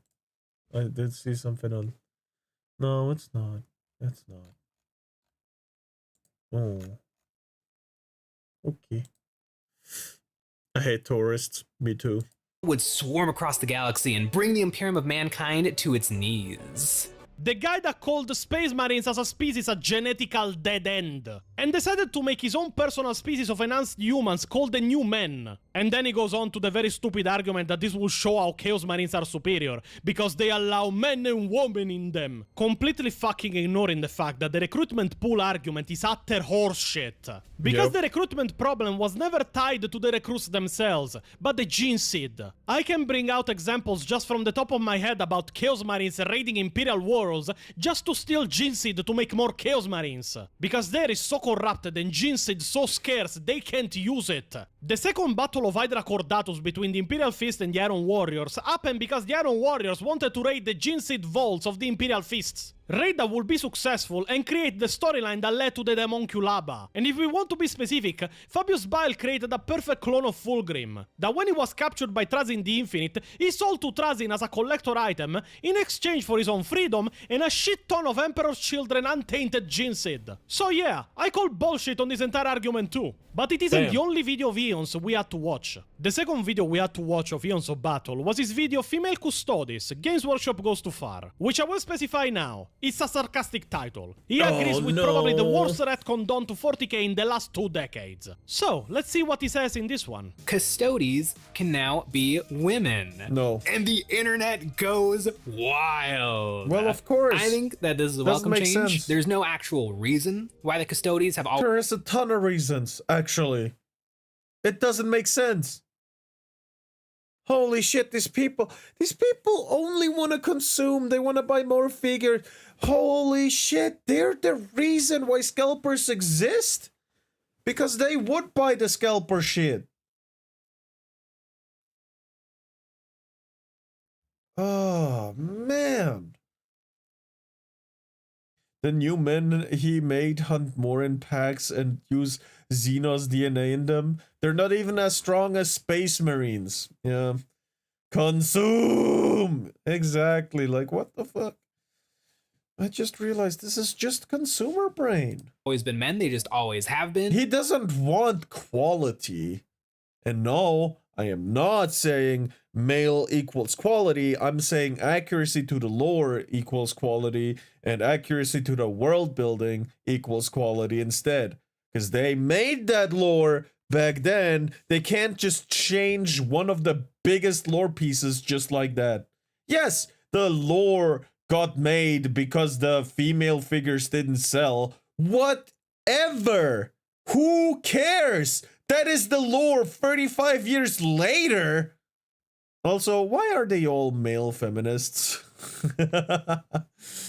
God damn it. Basically every human or any other race's soul have a reflection in warp like a star, some brighter like Psychers, some dimmer like Tau, who have somewhat warp's resonance, and there is special one. The blanks! I know about blanks! I know that blanks are like non-interferable by the demons from the warp. Psychers often are the target of demons from the warp because their flame in the warp as the psychic energy thing. You know, I know about that. I know about that. And he lies from the start. There is claims in written lore that Custodes are only men. In fact, they were always only recruited, as the codexes will tell you, from the sons of the highest nobles of Terra. If you want more details, you find more breakdowns of it in these 2 videos. He then goes on to repeat some of the stupid arguments we already dismantled in the last video, so we won't repeat them, until he mentions that it makes sense that custodians exist for 2 reasons, and I still can't wrap my head around the argument he was trying to make here. But I do think it makes a lot of sense that women can be custodians, because actually the custodians were made for 2 reasons. They were to be the personal army of the emperor, who that could actually do anything the Emperor needed them to do. Yeah. And they were meant to be his personal friends, his companions. And so what's really interesting about the Custodes is they actually are aware. Doesn't he have sons? You know, the Primarchs he calls sons. I thought, you know, if he wanted, yeah, that doesn't make sense. That is such a stupid fucking reason. What the why? What the why?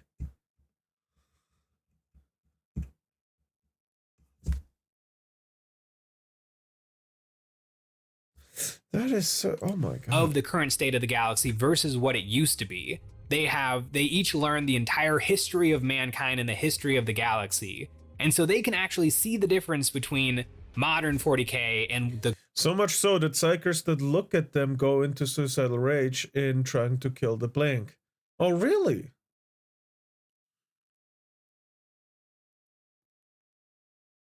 The blanks are an aberration. Okay. Is that like you know, like, I don't know what an aberration is. Hold on.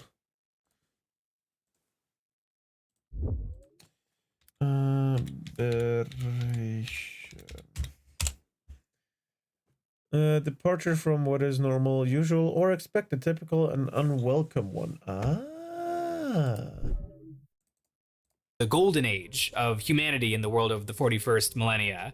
Why does he try to justify stuff that can't happen by lore with arguments that have nothing to do with the lore?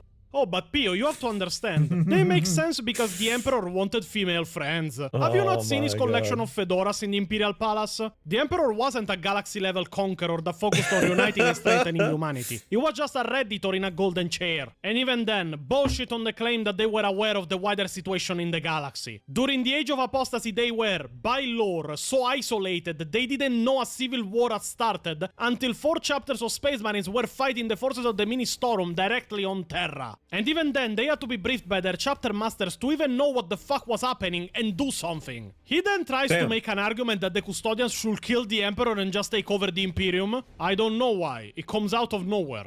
It would honestly make a lot more sense, not just women Custodes, but it would make a lot more sense if the Custodes rebelled and took over the Imperium of Mankind. They totally could. 10,000 Custodes could rule the Imperium. I guess the reason they don't is I guess Big E tells them not to, but honestly, they'd probably be pretty good rulers.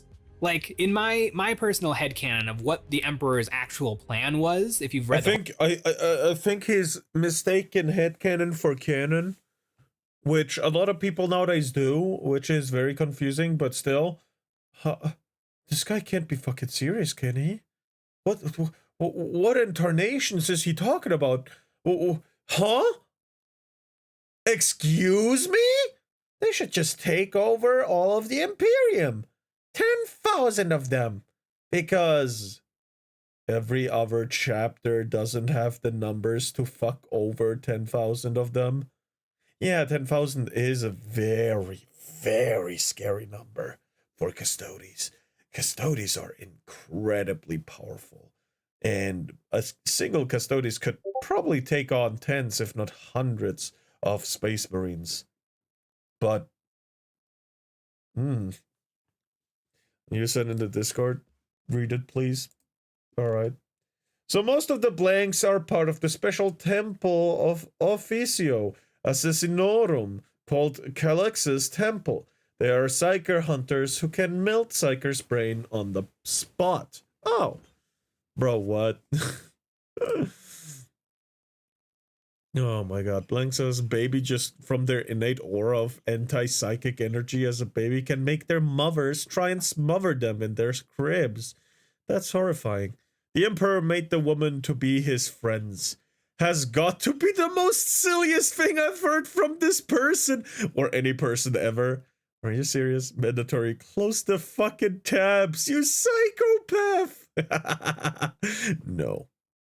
No, I need most of the YouTube tabs I need to get the link because I don't want to open up a new tab and then I close them. So, you know, fuck you. Fuck it. I said it on this. Hell yeah. Horus Heresy novels. By the way, did you ever hear about Assassins of Imperium? I hear of some of the Assassin, but I don't know if they're from the Imperium. So, you know. It's pretty unclear, but I do think that the creation of the Primarchs and the Space Marine chapters, or Space Marine legions, was to conquer the galaxy while the Emperor created the Webway portal. And then once he had completed the Webway, and faster than light travel was not only convenient but instantaneous, I do think he planned on using his custodies to murder all of the Primarchs and Space Marines, and then just rule the Imperium by themselves. He then goes on to say that people are angry about the retcon of female custodians because they are just looking for something to be angry about. And they are happy of it. People are mad about women custodies. And it kind of makes me wonder. I do think a lot of the outrage is people enjoying themselves, because few things are as fun as complaining. Oh, and when you get a great opportunity to complain, I think you're having a lot more fun with falsifying information, ignoring information that disproves your headcanon, and, you know, all that stuff. I think you have a whole lot more fun with that, but okay, yeah, sure. Yeah, people saying their headcanons are true, even though most of them are very far off, is just incredibly delusional. Exhibit A being some fangirls' ships. I mean, yeah. But shipping something, I think ships aren't as bad as, like, importing your headcanon into, like, lore. Because ships is mostly hoping for a end, right? It's so much fun. You get to be... Sorry. I touched my headset, and there is a small wheel on there that makes the volume crank up incredibly. And I might have put the volume on max when it's normally on 30%. And the, you know, on-off button, if you don't hold it but click it once, it just plays the video. I might have given myself some ear damage. It hurt. That is a fun thing. I don't know why they are so underused. For example, do you know about a Vindicare Temple, the most vanilla one? Or I can use your bitch tits for your shirt. Disagree. Shippers are the worst. I don't think so. I mean, some of them are weird, like people in My Hero Academia, where they're shipping children, right? Or, you know, making them gay. Even though they're probably not, but yeah, you know. Angry, you get to, your heart rate gets to go up a little bit. Like, it can be really, really fun to let off steam and to complain.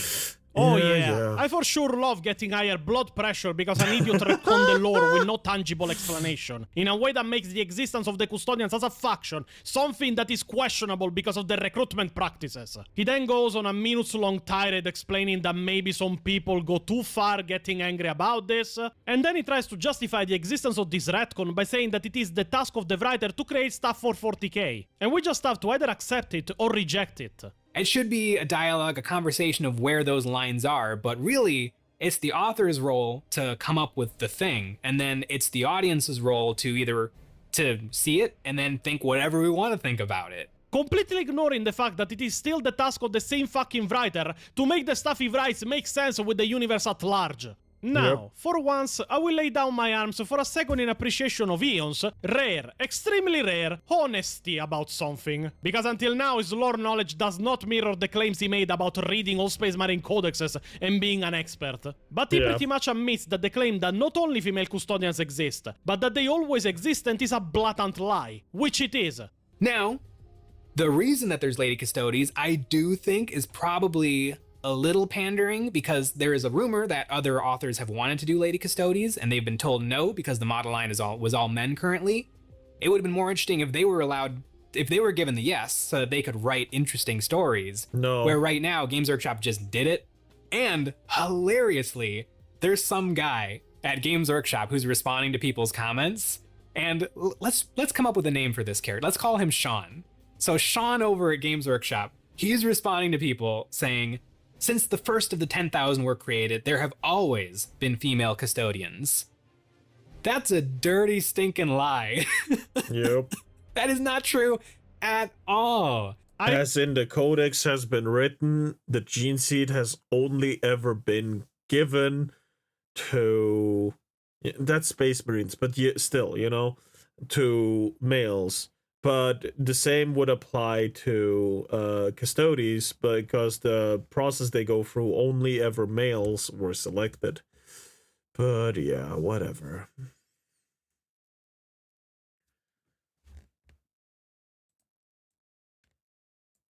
Oh my god. It's terrible. Hold on, I missed some chats. God damn it. That's my VODs. Some people said that Mondo actually killed Chihiro in Chapter 2 because he was in love with him and didn't want him to suffer because he was gay for Chihiro. Like, what? What? I don't know what you're talking about exactly. I don't know who Mondo is. Or Chihiro. And the most annoying part, it's always women who does the annoying ships, and it's almost always gay ships. Exactly. I mean, just look at the toxic ass fuck psychos that tried forcing shipping Deku and Bakugo together and their tantrum when they didn't get what they wanted. No, I agree with that. That one was fucking weird. True, I was incredibly confused by that, and I think they have some unresolved issues.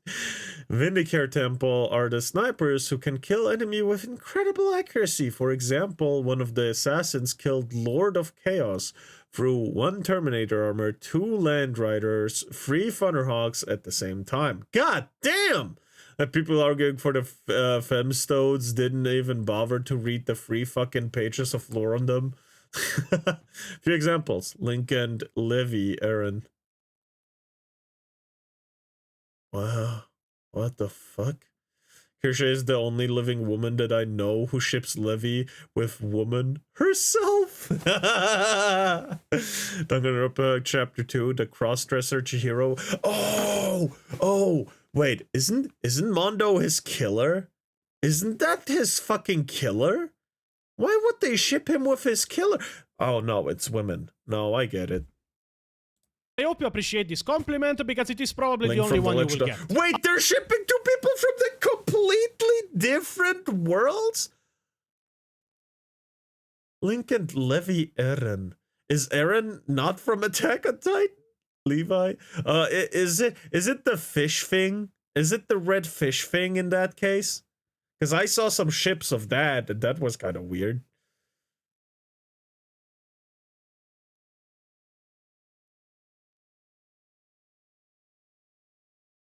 But I don't know much about Link, so I can't really judge.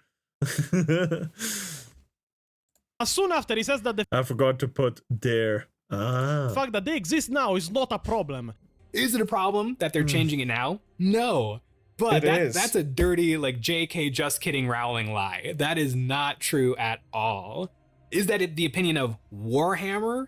Not really, it's kind of more the opinion of Sean. When it is not true, and I will explain it with a very simple to understand scheme. Now, the Custodians recruit only from the most genetically pure Terran-born nobles, as I explained in the videos to why the female Custodians can't exist. The main expert and the one that came up with the process to create Custodians was the Emperor of Mankind, and under his supervision for their creation, the Custodians became known as the 10,000s in just 200 years. No, Azorhat, I understood you, but I didn't understand John. I don't know who Levi Eren is from, you know, from like Link stuff.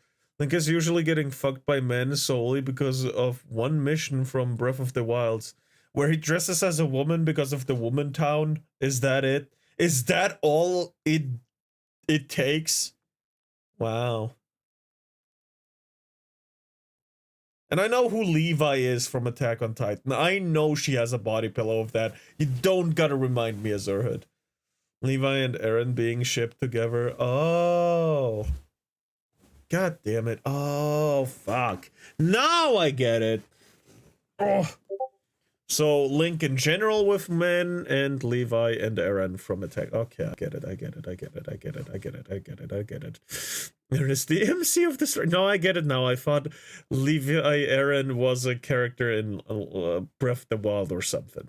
Okay, no, I get it now.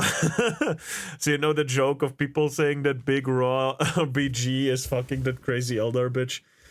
No, I don't know.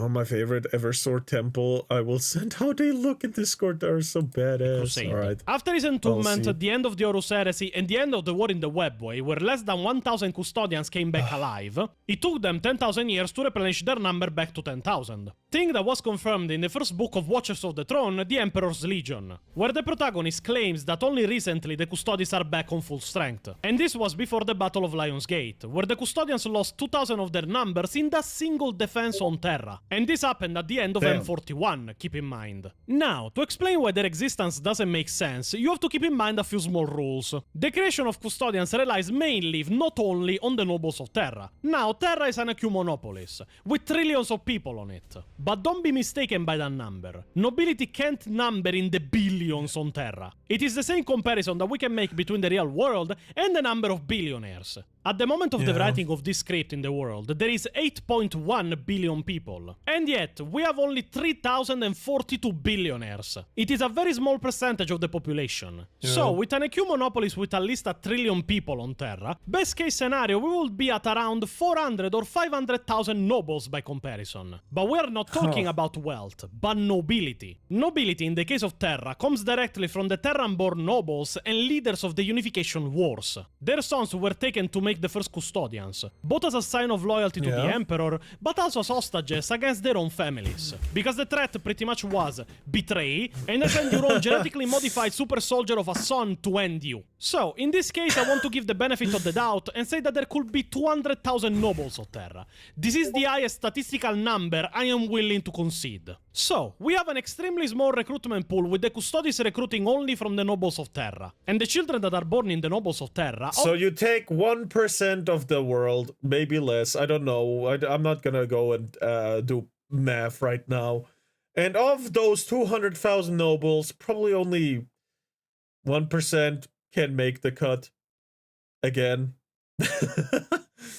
Obviously come from an arranged marriage between noble families between men and women. Now, it is renowned when it comes to empires at war, and in general when it comes to conflict both fictional and happening in the real world, that men are more expendable than women as a resource. Because at a parity of numbers, you need just 30% of males left in a community to be able to have genetic diversity while making pregnant every woman in that community. Because men can impregnate multiple women a day, and women can get pregnant only once every 9 months. So this means that shrinking the number of the male Terran-born nobles population, as long as you don't do it to the extreme, changes nothing for the reproduction of the nobles and the recruitment of the custodians. You take just some males from every family in the pool once per generation, and the ones born after from the males that are left will make up for it. Do it with enough strategy, you will still keep the number of nobles born compared to the ones that die during the augmentation process still in the net green. So the nobles' families grow, because again, very many children die when they are being augmented to try and make them into custodians. The process without the Emperor has an almost 100% death ratio. If by calculations only one every year becomes a custodian. But if we follow the claim made on Twitter by Games Workshop, that not only female custodians exist, but that they always existed, you are shrinking the entirety of the recruitment pool by using Terran-born noble women that once they become custodians,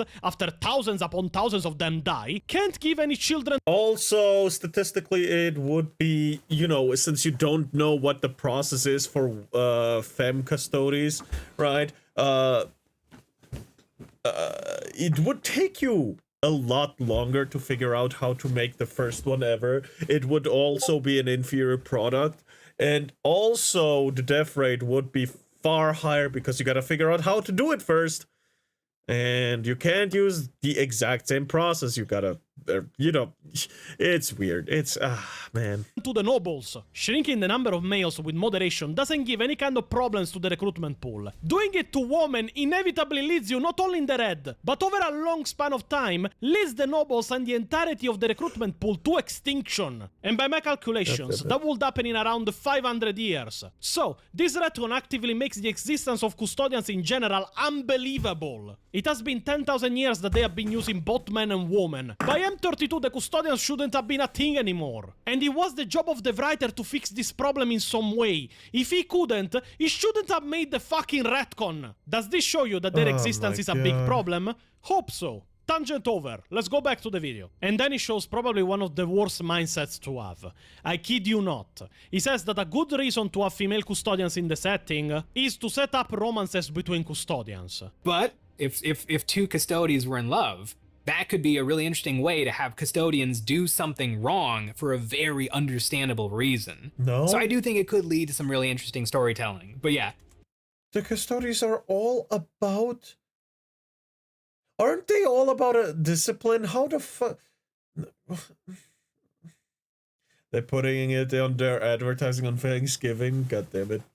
Basically, every Everson assassin is the, I don't know how to say, the human killing machine made by psychological torture and chemicals.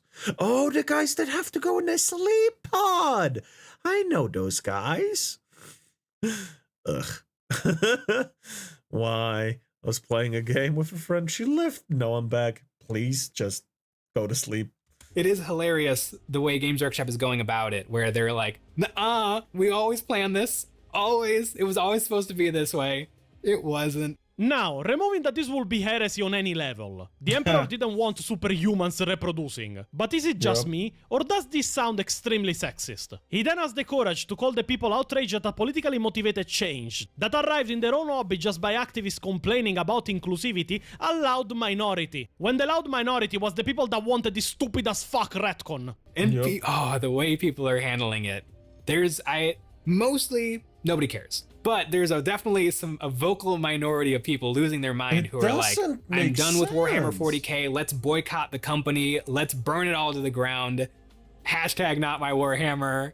I don't think this change actually changes anything. And after endless minutes spent trying to justify this change saying that it doesn't matter, after I just showed you that it invalidates the custodians as a faction at large, and trying to use the old retcons made to factions with almost no lore established as a good comparison, for a change made to a faction that by this point was established for almost a decade, with a bunch of lore written in stone, he then lies about the Warhammer is for everyone announcement, say that it was done because of the Spanish guy that showed up in the World War II German symbol, and signed himself as the Austrian painter at a 40k tournament, and won, because all other participants, weak as they were, refused to play him. It kind of reminds me of back in the day when Games Workshop did their famous Warhammer is for everyone post, which was a little pandery, but I appreciated the sentiment because it did come right after that event where some jerk went to a convention wearing like an outfit that made everyone uncomfortable, and so everybody decided not to play him.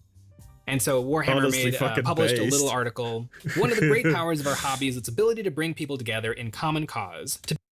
What is the common cause? Space racism?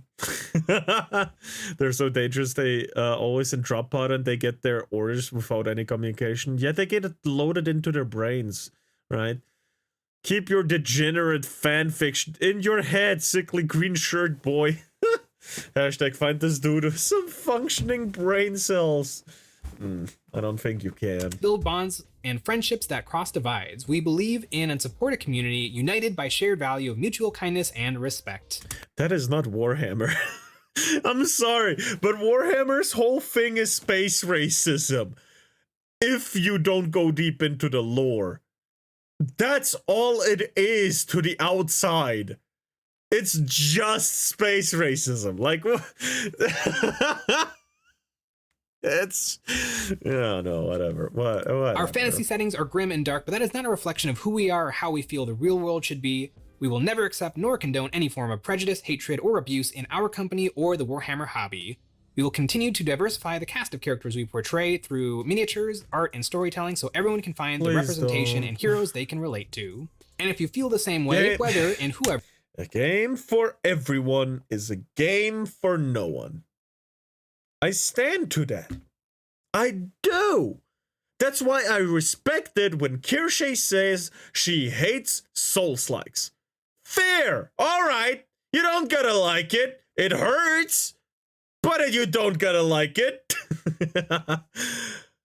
I'm really happy I got Nasky to play Dark Souls 3 once again. But holy fuck, man. You said that exact line yesterday. I know!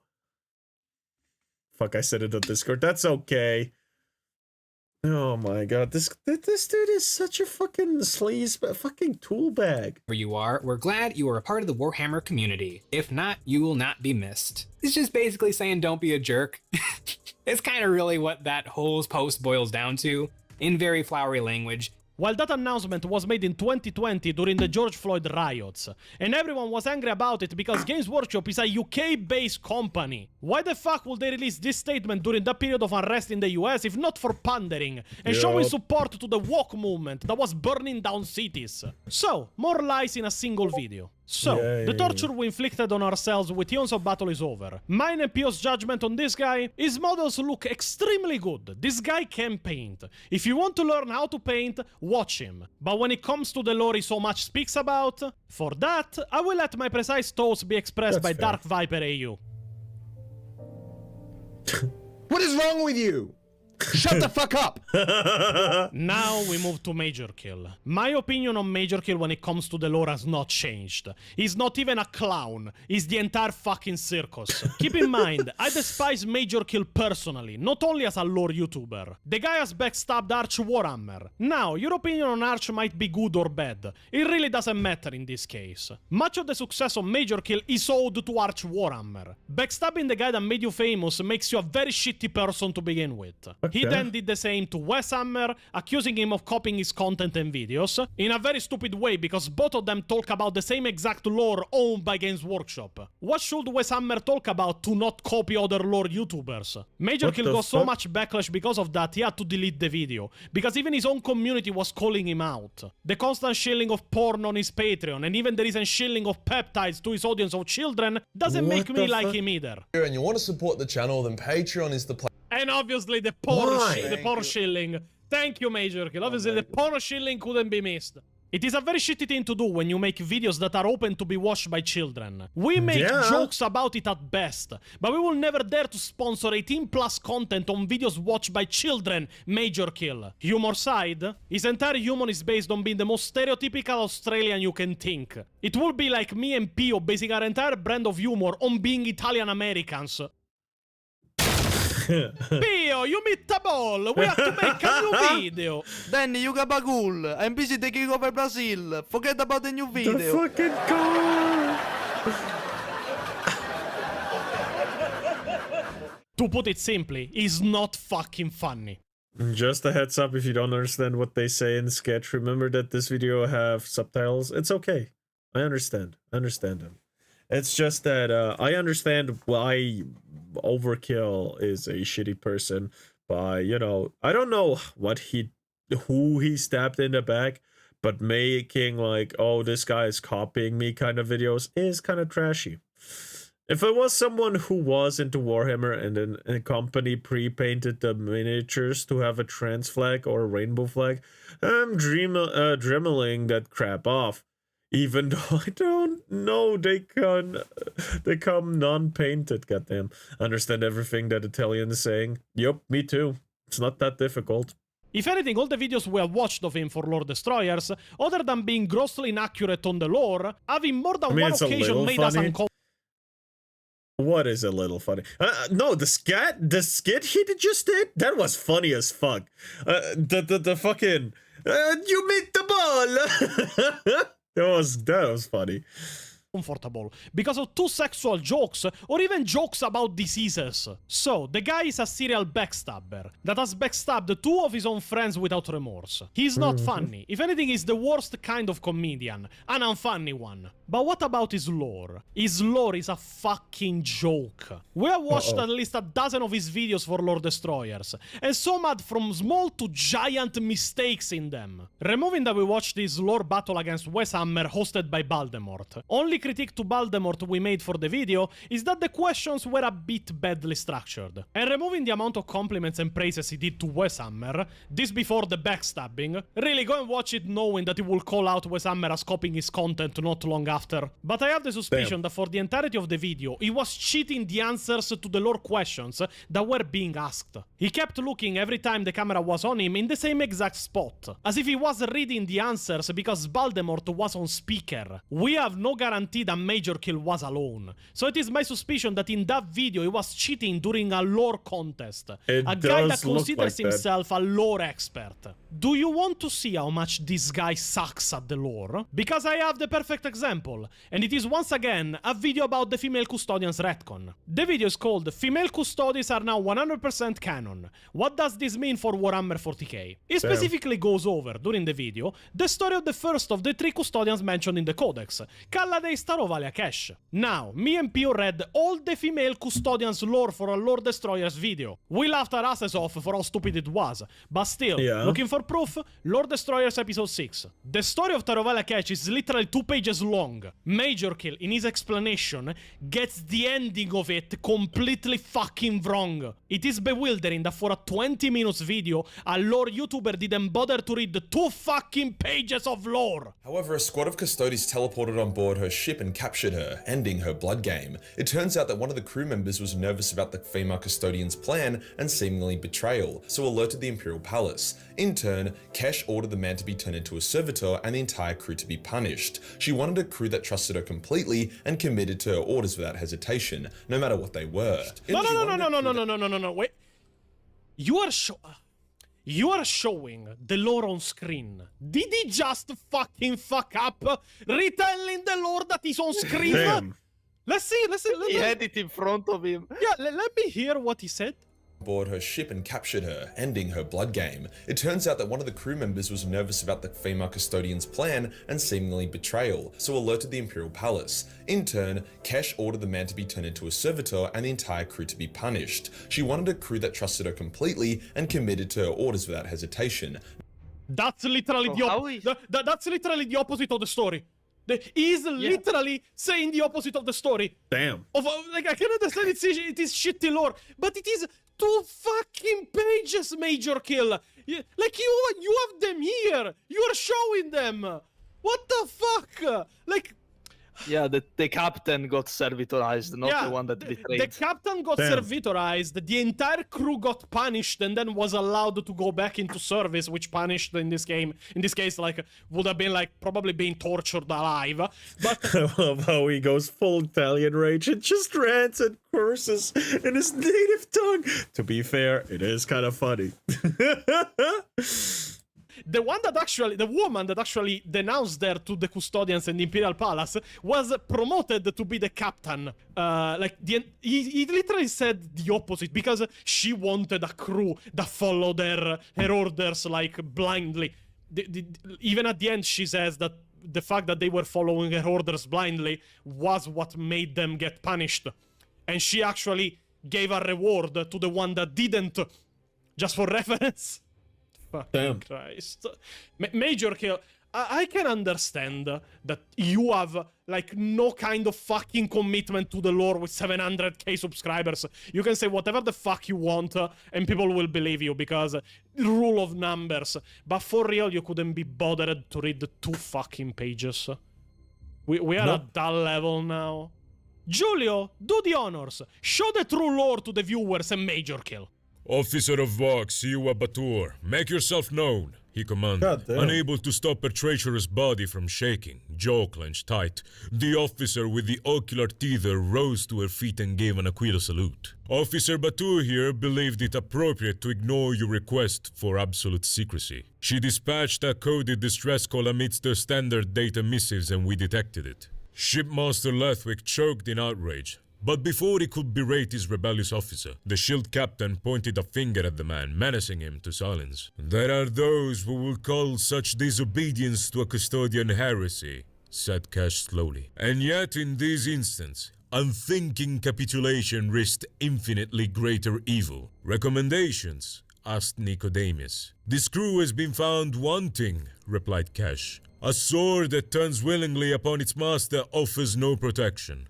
But examples can be instructive. We shall hand the shipmaster over to the Adeptus Mechanicus. Let them make a servitor of him, if he wishes to serve so unthinkingly. Excoriation for the crew. Then let them return with punitive status to their battle fleet, that they might spread the word of vigilance. As for Officer Batur, one hopes that she will captain this vessel in the future with the same courage and clarity of faith she has shown this day. This defense of the Golden Throne requires no less. So, we have an unfunny and generally completely morally bankrupt person trying to be a lore YouTuber. What else can go wrong?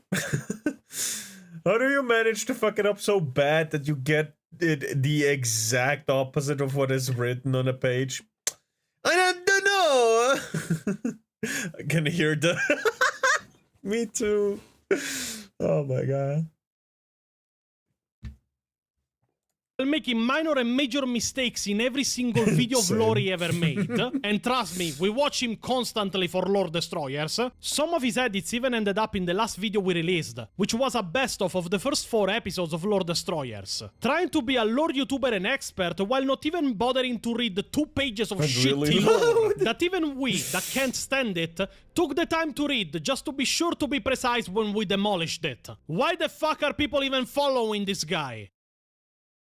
I don't know. This one is another technically not lore YouTuber, but that tends to speak and lie a bit too much about the lore for my taste, and it is none other than Goobertown Hobbies. And before we get into the single video we were sent of him, there is a little trivia story to tell. Goobertown Hobbies was already featured on our channel, in the final section of the Female Space Marines video. In fact, we brought up one of his tweets while we were making an entire expose for the motivations of the activists trying to change the hobby. What many people don't know is that he answered under the video. He was the only one to do so, in fact, on the video directly. And to say he ended up being badly burned would be an understatement. Giulio, please read this comment. Question. Is Goobertown a tourist who doesn't know what they're talking about? Or are they a person who has painted thousands of Warhammer models since the 1990s? It's not possible to be both. On the topic of the video, no girls allowed will always be deeply, deeply stupid. It does make sense for some chapters to be filled with dogmatic no girls allowed types because variety is good.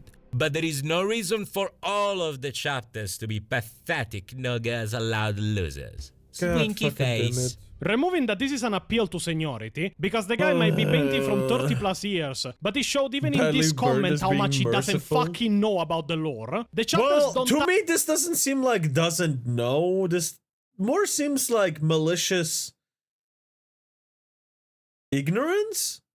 Purposeful malicious ignorance? He knows but ignores it on purpose to push something through.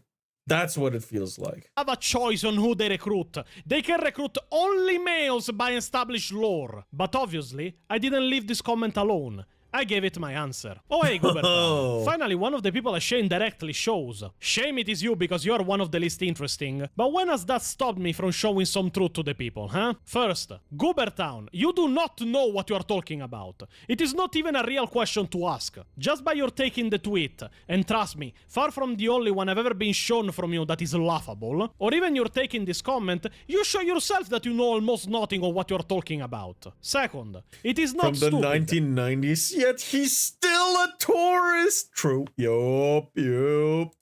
It is established lore on how the production of superhuman soldiers works in the 40k universe. Something you might not like or complain about. Doesn't make it stupid. It makes you angry to be wrong. And it is not a matter of chapter. As I explained in the video that I'm sure you didn't bother to watch. Because why would a 250k YouTuber even show the most basic of respect to another content creator? It is a matter of lore of the universe, genetics of the universe, continuity of the universe, and traditions of the Astartes with the universe. It is not a choice the chapters can or will make. It is how things are in the traditionalist and hyper-conservative military society of the 31st millennium. You say variety is good. I say continuity of established lore is better. Third, yes, you were, are, and with that attitude will always be a tourist. You once again show you know nothing of the lore. So by this point I must believe that you do not care about what you paint, as long as people watch you for it. 40k fan? Nah, you are not something like that. And being a fan from the 1990s and still having this kind of take on 40k, mate, I will say it is laughable if you have been here this long.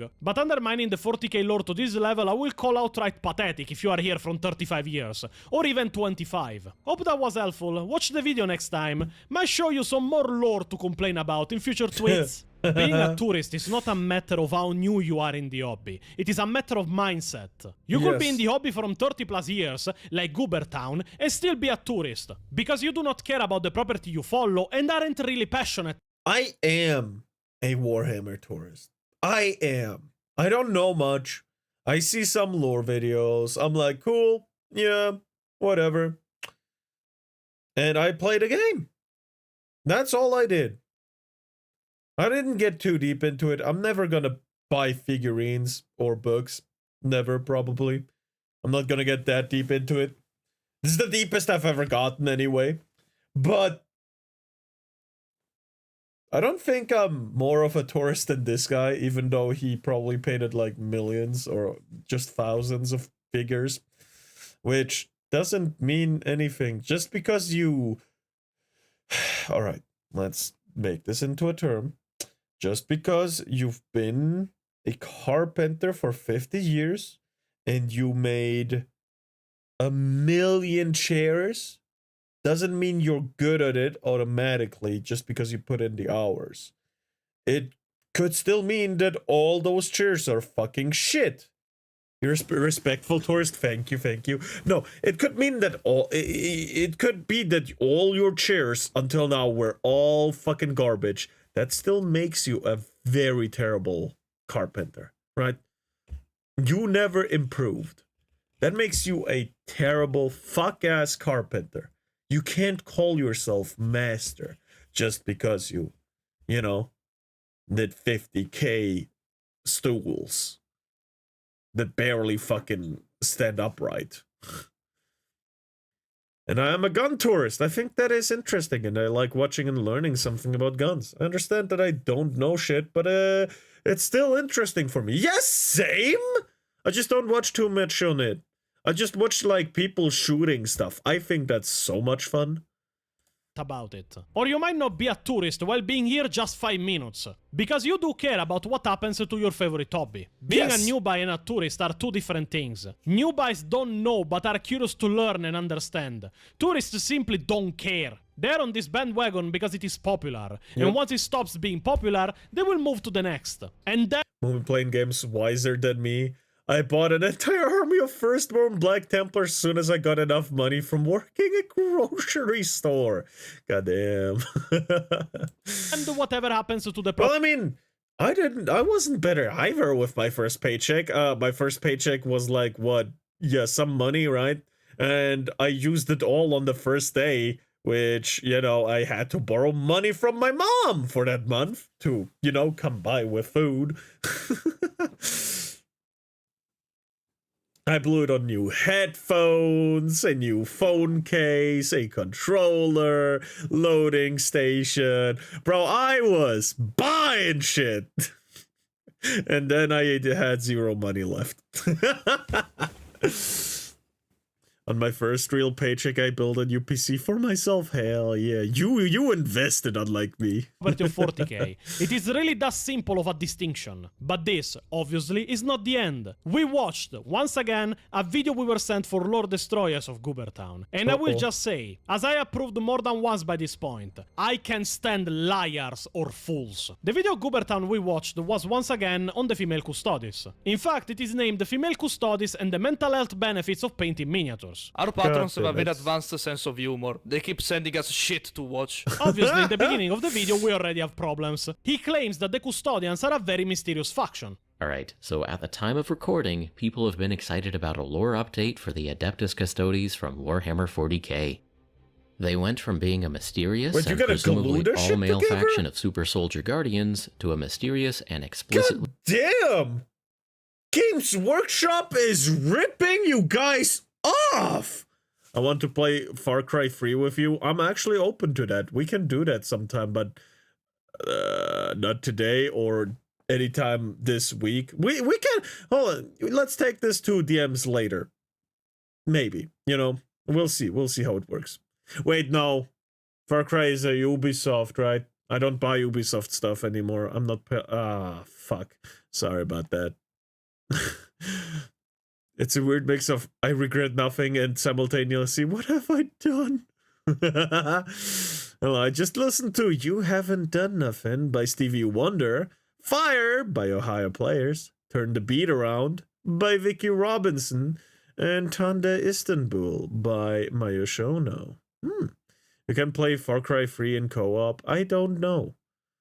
but I'm not buying it because it's from Ubisoft and I've sworn myself not to buy their shit at all anymore. So yeah, sad, but you know, one of the best games ever, you know, in terms of story. I can't play.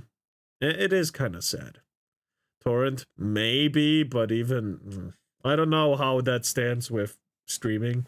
Laughs evilly in getting 3D printer. The co-ed faction of Super Soldier Guardians. A faction so mysterious they... I listened to those songs because of one troll who took their anime obsession too far. What do you mean by that? Also, Blood Dragon is good. I watched Kirsche played it a little bit. It had a minigun. That was something I looked at and was like, maybe I should play it. Yeah.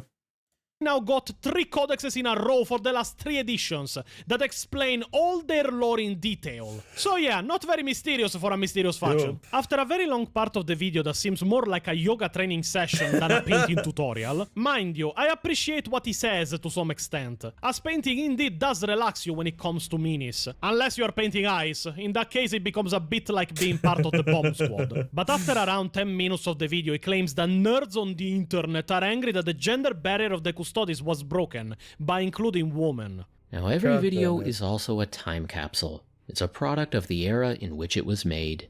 If you're watching this in 2030 and you're trying to understand the comments section, well, here's some context. At this moment in pop culture history, nerds on the internet are upset about the gender barrier being broken for the Custodes, one of the 20 different armies in Warhammer 40k. I'm sorry, can I hate on the fact that he said Custodes? Can I hate on that fact? Ain't never been no girls allowed, and ain't never gonna be no girls allowed. Yes, people were angry about that. But because there's literally Sisters of Battle and Sisters of Silence. I think I am gonna go to bed because you want me to, mommy. Yes, I want you to go to fucking bed. Go to sleep, man. Nerds are angry. Fuck you. By spamming there's anime banger. Anime is drug. What the fuck? It's one time to enjoy anime. It's another thing to take anime obsession too far. I agree. I hate obnoxious people as well. They're bad everywhere, honestly. Right now we're looking up at obnoxious people in Warhammer that are trying to change the lore actively. Because that's the only thing you can call it. They're falsifying lore on purpose. I will be here tomorrow. That's okay. Yeah, thank you. Painting eyes might as well be neurosurgery. Yes. Imagine people in 2030 was like, imagine people believed in this shit. He said, lol. I have encountered that in a previous stream. I mean, Monkey is just annoying, right? Monkey is just annoying. You can't take him serious. I know you did. It is a politically motivated and unjustified retcon made literally for no one. Removing my argument of how extremely impossible with this retcon the existence canonically of the Custodians becomes. My main complaint about it is that we are ignoring great female factions and female characters just to give more attention to a feminized version of an only male faction. I want more lore on the Sisters of Silence. Fuck female Custodians. Give me books on the Silent Sisterhood. I find it more sexist to accept this as something good than critiquing it. Because you're pretty much accepting that the only way to make women interesting is by gender-bending men. If that is not sexist, I don't know what it is. And here then we see with this claim how much this guy cares about the lore. Again, the progressive people being the most sexist. Who'd have thought? The 30+ years old veteran tourist. Some folks say that they're upset that the retcon was sloppy, and I do kind of agree with that. The lore update should have been paired with new models. I think that would have worked a whole lot better. Of course, by the time you watch this video, internet nerd rage may have shifted to something else. There's a whole industry of rage bait YouTube channels aimed at nerds. and they always need fuel for the fire. You can understand when someone understands a lot of the lore because they discount it for the models. He then goes on a tirade about internet getting angry at everything that people with original IPs change of the original IPs, pretty much ignoring that people were angry because the change was pure tokenization. There was no reason to do it, but it was done all the same because of the message, where they keep butchering source material just for internet brownie points. A diverse crew in Star Trek? Rage. Black Little Mermaid? Rage. Dark-skinned Aragorn on a Magic the Gathering card? Rage. Black Dwarven Princess? Why and is that? Because they changed something that already exists instead of making new stuff with that. Instead of being creative, they change stuff that is already established. That's where people get angry. Of course, there's some people who get angry at just the race. Those are weird. We can all agree on that. But most of the time, it's just because something that's already there got changed for no reason at all except my diversity. The message, it's always the message. Yeah. Evil can't create, only corrupt. Goobertown, you are the rage bait. God, I hate that term. Black Hobbit in the same show? Rage. Princess Peach wearing pants for one scene of the Mario movie? Rage. Brie Larson and Daisy Ridley still exist? Rage, rage, rage.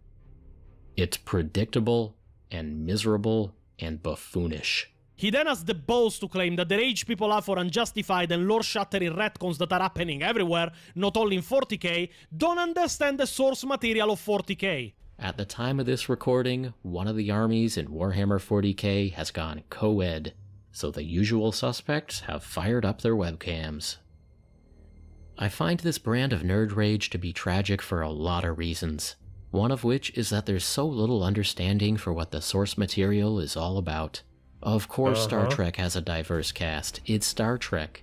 Humans have solved our problems and we're heading out into the galaxy to learn about new cultures. Lord of the Rings is all about inner strength, plus the power of friendship. Outward appearances don't matter, and that's the whole point. Even the smallest person can change the course of the future. There is enough treachery, hatred, violence, absurdity in the average human being to supply an army, any army, given army, on any given day, and the best at murder are those who preach against it, and the best at hate are those who preach love, and the best at war, finally, are those who preach peace, those who preach God. Need God, those who preach peace do not have peace. Those who preach peace do not have love. Charles Bukowski said it best. Wonder if he was talking about progressives. You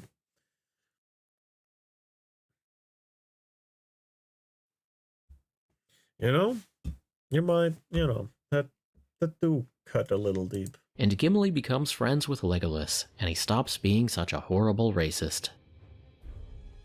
And Star Wars. He didn't. He became friend of Legolas. He still doesn't like elves. Never thought I'd die fighting side by side with an elf. Still racist, but friendly racism. Exactly. This is the big one. Luke Skywalker's entire journey is about learning emotional maturity. It's not an easy journey. Bad fucking example, because he's a child killer.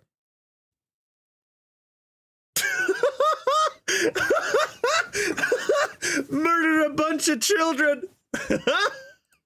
It takes 3 full movies and he stumbles along the way, but he gets there. Luke becomes a Jedi by confronting his fears while resisting. Oh, fuck. Luke, not Anakin. Sorry, that's my fault. I heard the wrong name. My fault. I just heard the name again. You're thinking of Anakin? Yeah, I am. My fault! I pulled the trigger too fast. I shot first and asked questions. I did the American thing. Sorry about that. Sorry. I want to see progressives at the point in time when they will lose their ground because of their ignorance. Their fall from grace will be spectacular. I hope they'd see the light first. Everyone point and laugh. Fuck you. The temptations of anger and hatred.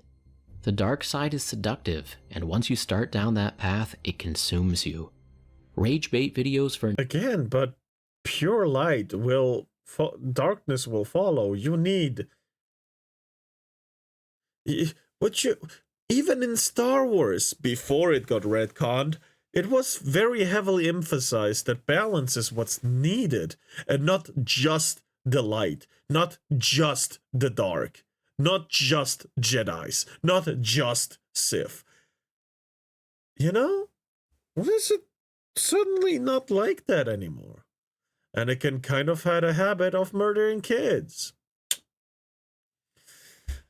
Dude thinks he's the light side. Technically, if you look at the people that are on the dark side, yeah, most of them are evil, selfish, and stuff like that. But the dark side itself doesn't necessarily need to be evil, right? There's people who can still retain, you know. Tell me, everyone on this stream, what is the mother of all sin?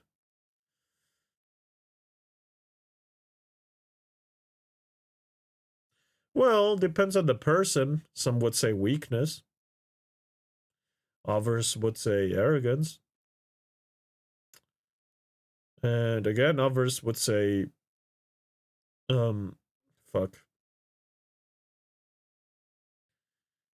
ignorance. Personally, to me, right? This has nothing to do with facts, just my personal opinion. It's laziness.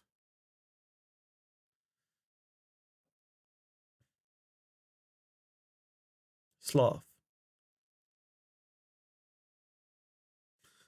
Good intentions. To me, it's sloth.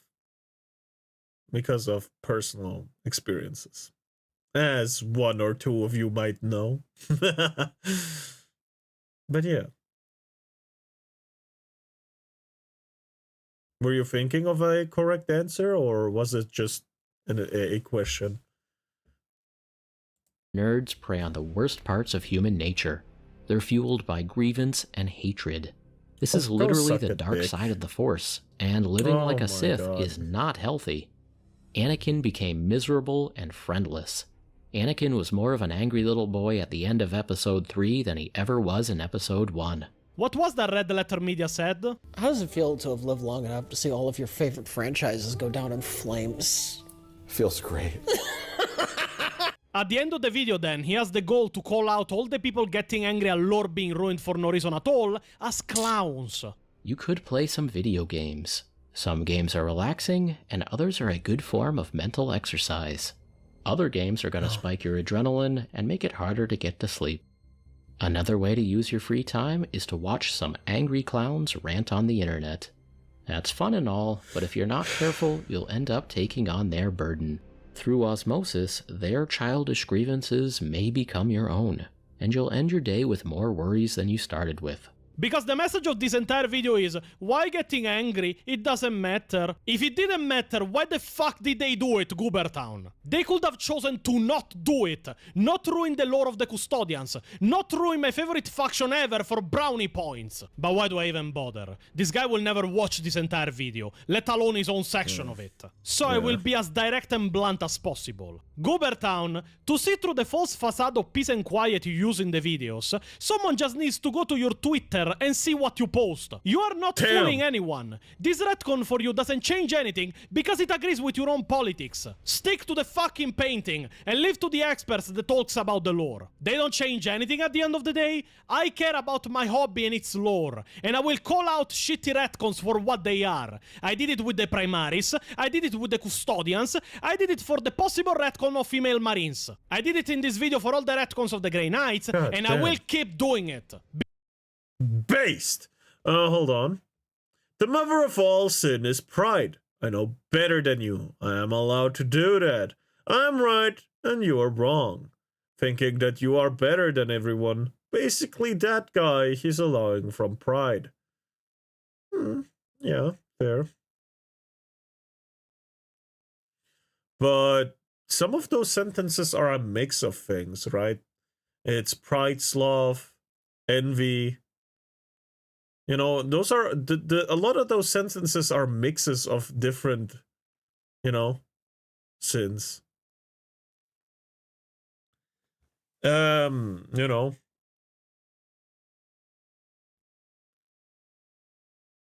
But yeah, no, I do agree.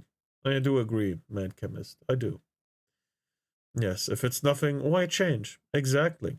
I would play more games, but they try to get the boobs out of it, so why play? Exactly. In this one specifically, they're trying to get more boobs in it, but, you know, it doesn't really work like that. Future movie detractors are in for a treat when they find Mumi Sweeney. Because I'm not a consumer. I care about my hobby. You care about minis. So stop talking about the lore you don't know and kindly shut the fuck up. And now we move to an old nemesis of mine, Templin Institute. Oh no. How are you doing, old friends? Thought you had escaped me years ago? Does the name Danny Fortuna tell you anything?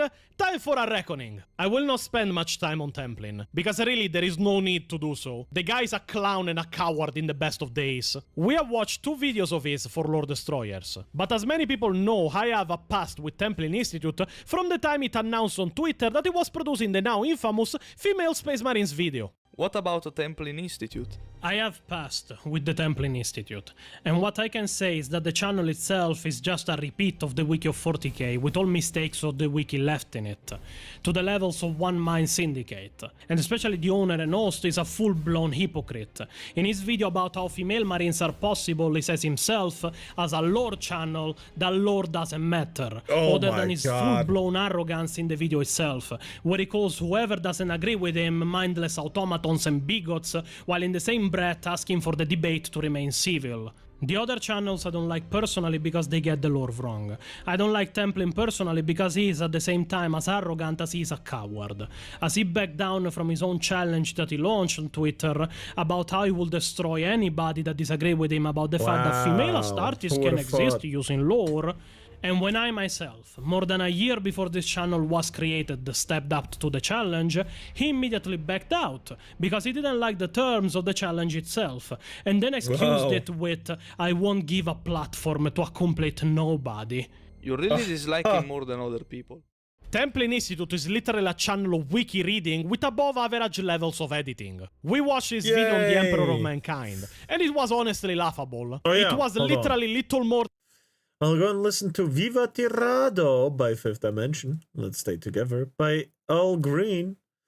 For the Love of Money by OJ's. Bye-bye, Mercury. Bye-bye. Yes, because pride is the root. Thinking that you are better will lead you to other deadly sins. Fair. I did say I do agree. Yeah, but yeah.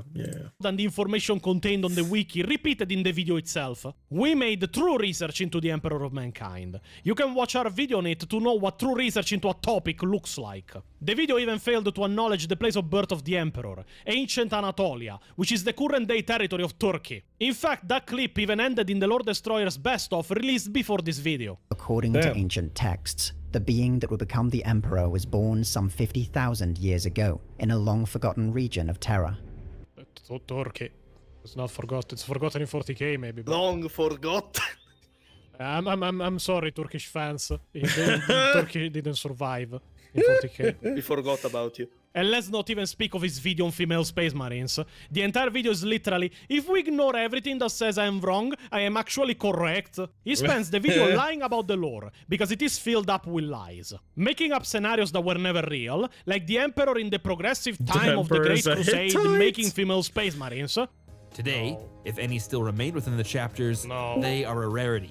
Furthermore, they're a rarity. Tell me one. What? I'm not in a fucking call. What the fuck? They're a fucking... Tell me one. A name. I want a name. Okay. A rarity. Explain to me where the fuck did you see a female marine? Where? They are a very extreme rarity. We didn't see one. They are a very in, like, extreme. 10,000 Do you years. see this marine in this random artwork with his helmet on? Yeah, this is one is female. The Great Crusade was anything but progressive. The Emperor was moving a galaxy-wide war against anything non-human. He couldn't give less of a fuck about progressivism. He also spends the entirety of the video insulting anybody that doesn't agree with his view, in fact. So if you read the aforementioned quote and decided to accept it at face value, good for you. The Imperium is always in need of easily persuaded, uncritical souls to work as leech harvesters and mind thralls. But if you think the idea of female space marines just being a possibility, according to one interpretation, is some kind of betrayal, if this discussion has caused you to decide that the woke moralists over at the Temple Institute have finally gone too far, if even now you are furiously hitting the unsubscribe button, well, the tree of any YouTube channel must from time to time be nourished by the blood of misogynists, and as the saying goes, you will not be missed. He's using the gist words. As a lore expert, claims that maybe what deleted the female space marines from the history of the Imperium of Men was an ignorant decree of the Ministorum. But at some point during the history of the Imperium, possibly because of complications with implanting gene seed, As much but as more I want to likely stay, I because need of to go to sleep tomorrow. I need to wake up early. See you in record when I'm gonna watch the rest of the stream. Bye-bye, Mad Chemist. some Bye-bye. ignorant proclamation by the ecclesiarchy or another imperial institution, the idea of recruiting female space marines fell out of favor. The Imperial Church, which is renowned to every single, even medium-level lore knower of 40k, as a fully fucking female army in the Sisters of Battle. But no, it is the Church. It must be sexist, so they were the ones that deleted them. And by the end of it, even with this, he has the courage to say, after having lied for an entire video on everything, after having made only comparisons that are nonsensical and outright stupid, after having shown that he considers himself smarter than 99% of the people in the hobby, if not 100%, because seeing the video, I think he is that arrogant, he arrives at the end, after spending the entire video saying that the lore doesn't matter and should be changed to be more inclusive, just to make happy the gene stealers that are always offended about fucking everything, calling everyone that doesn't agree with him a misogynist. If even now you are furiously hitting the unsubscribe button, well, the tree of any YouTube channel must from time to time be nourished by the blood of misogynists, and as the saying goes, you will not be missed. Yeah, that episode gave me an headache out of stupidity. You are better off learning the lore out of the official wiki, not from this arrogant clown. Keyword pride. And now we move to Bricky. I couldn't have worse of an opinion on Bricky as a lore content creator as he stands now. He is literally a Games Workshop shill and a yes man. Do you guys know that he made a video on the retcon of the female custodians? And I need it, and it is currently viewable only if you have the link to it, because he made it unlisted. The link to it is still easily foundable on Reddit. Just look for the golden opinion. Funnily enough, I have nothing to say about this video, because he said the same exact stupid things that everyone else said. Why being angry? They changed nothing. Even if I show to you that they destroyed the faction from the beginning of the lore. That the lore of the Custodes included in the 10th edition with the retcon was actually pretty cool. When every single true lore master on the internet clocked that all of it didn't make any sense. Sometimes, Adric and that kind of thing. I don't actually bring this up with anyone. I never actually talk about Warhammer outside of this whole thing because, well, unless asked to, there's such a nasty vocal minority in that community that kind of calling myself a fan of it naturally brings in ire. The minority you don't care about. I'm very curious of this vocal minority. Let's hear about it, because recently the vocal minority has caused pretty much every single big production and product that has tried to not appeal to it in every way possible to crush and burn. But let's see. From other folks. It's so embarrassing right now. It is genuinely embarrassing to be a fan of Warhammer and looking on. It is genuinely embarrassing to be a fan of Warhammer. Why the fuck do you talk about it? Go away. Who the fuck needs you, Bricky? To hear the shitty jokes of Adeptus Ridiculous? Who the fuck needs you, literally? There are people that break their asses off researching lore. For the next fucking video, I am reading an entire trilogy of Eisenhorn just for a single minor character for the first 2 books, which is Pontius Glow. I watched your fucking video with Lam about... Today's bitches have a script that gets mentally embedded into their brains. No, it's just if you don't have arguments, you have to make them up. And if you are creatively bankrupt, you kind of come to the same conclusion as everyone else. You know? It's embarrassing to be part of your family tree. The factions of the Imperium of Man, and every 5 seconds you said something that was wrong. Even in broad strokes, you said bullshit for the entire duration of the video. You confused the Great Crusade with the Unification Wars. No, the Catan cannot be killed. When the Necrons killed the Flayer, like 5 minutes apart. Nobody needs you. If you are ashamed of being a 40k fan, start doing videos on Star Wars. Go the way of the idiot that actually defended Templin Institute when he made the female Space Marine video. Just do Star Wars. Stay away from the serious lore. Because you're visibly not even... You don't care about it. So... Again, we reacted to all of this video in Lord Destroyers episode 5, so expect an edit soon to land on the channel when we make the second episode of the best of. Brick is not a lore master. He doesn't even qualify as an expert. When he's not making lore up to make people laugh in Adeptus Ridiculous, that remember, is the only one that openly claims to care about humor more than accuracy, Bricky never did, and openly makes lore videos that are riddled with mistakes, and I have proof of it, proof so heavy that it is 5 hours long. You see, I went under invitation of Lumi Angler, also known as Lamlam, on a stream with her, to watch and react to the first part of Brick is every single Warhammer 40k faction re-explained. It is a 2 hours video that it took us 5 hours to react to. For the simple fact that every 2 phrases, the third was wrong. In this same video, he even claims that the Catan were impossible to slay by everyone during the War in Heaven, just to contradict himself a bit later when he talks about how the Necrons killed the Catan Landugor, also known as the Flayer. This video is just general broad strokes on every single faction and pieces of human and non-human history of 40k. And it is filled with mistakes, missing context, and outright wrong information. Again, want proof? The stream is there, in the description. Click the link and go and watch. You can't be an expert if you are explaining the universe in broad strokes, and even then you get stuff wrong. And you can tell me it is impossible to make a video this long and still keep all info in check and correct. His part 1 is 1 hour and 56 minutes long. Our longest video is Badab War Part 3, and it is a minute shy of 2 hours. And it is 100% correct beginning to end. Even if we count both parts of the videos of Bricky, our Badab War series is over 6 hours long. And in those 6 hours, the only mistakes were typos in a couple of names. Bricky might be a 40k YouTuber, but he's very far from a lore YouTuber. That title is given too lightly in this day and age. Lore YouTubers take the lore seriously. They don't use it to farm clout and then ignore an entire retcon and fail to spot shitty lore inside that same retcon just because it agrees once again with their own shitty ideology. Once again, you are better off reading the wikis. At least they won't confuse the Unification Wars with the Great Crusade, which is a thing he did in part 1. And with this, once again, we come to the final YouTuber included in this list. And to be honest, I don't feel well with having him here. I am talking of none other than Luetin09. Now, for those that don't know, Luetin is pretty much my indirect mentor when it comes to 40k. I learned part of the English I speak today through his lore videos. This was very much long ago, when I was still learning about 40k. He's not here for mistakes when it comes to the lore. I clocked a few in some of his videos before I stopped watching other YouTubers, not out of arrogance, mind you. I just get tired of 40k all the time after working on our videos, but they were negligible. Typos, some confused info, a wrong date here and there. He's an expert. On him I can say it openly. But unfortunately, expert or not, smart or not, correct or not, nobody's 100% immune from having dumb opinions. What kind of dumb opinions? You see, Luetin in April 2020, which was still the period where I was watching him,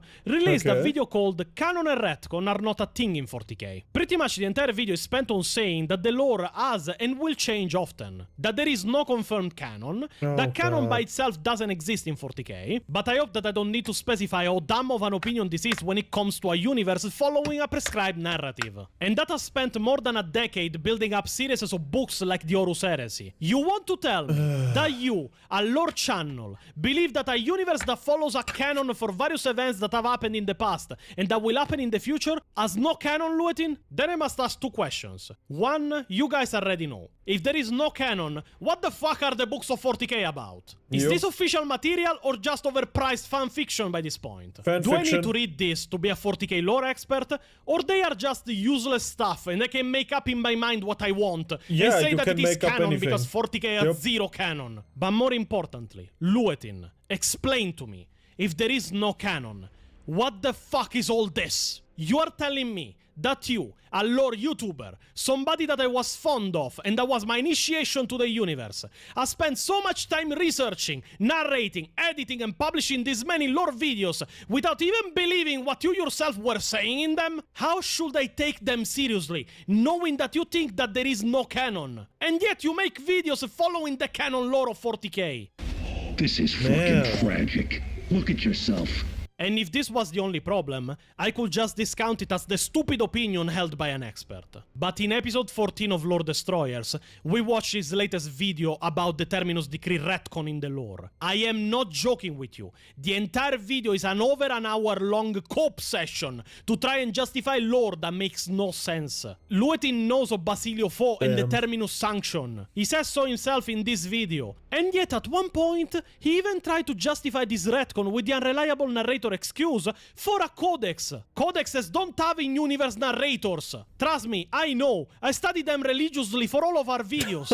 And in this same video, Luetin shows that even this idea is wrong by itself. His claim is that this new lore, retcon as I call it, because Luetin refused for the entire video to admit that it is indeed a stupid retcon made by people that don't know the lore but feign being lore writers, can be explained as just an administratum clerk misinterpreting what the Terminus Decree is. And the more we dive into it, the more strange it becomes, because even if it was intended as some kind of misdirect, as can happen in 40k, some Imperial adept made a vast misinterpretation of whatever avatar you want to use as an unreliable narrator, we return to that question of, well, should that be happening in a codex? I mean, I feel like probably not, but on the other hand, I guess it's kind of established for the longest time that codex books can do that. I think my first rebuttal to that point, though, would be sure, but in the past there was a lot more focus on a codex being like a delivery system for lore.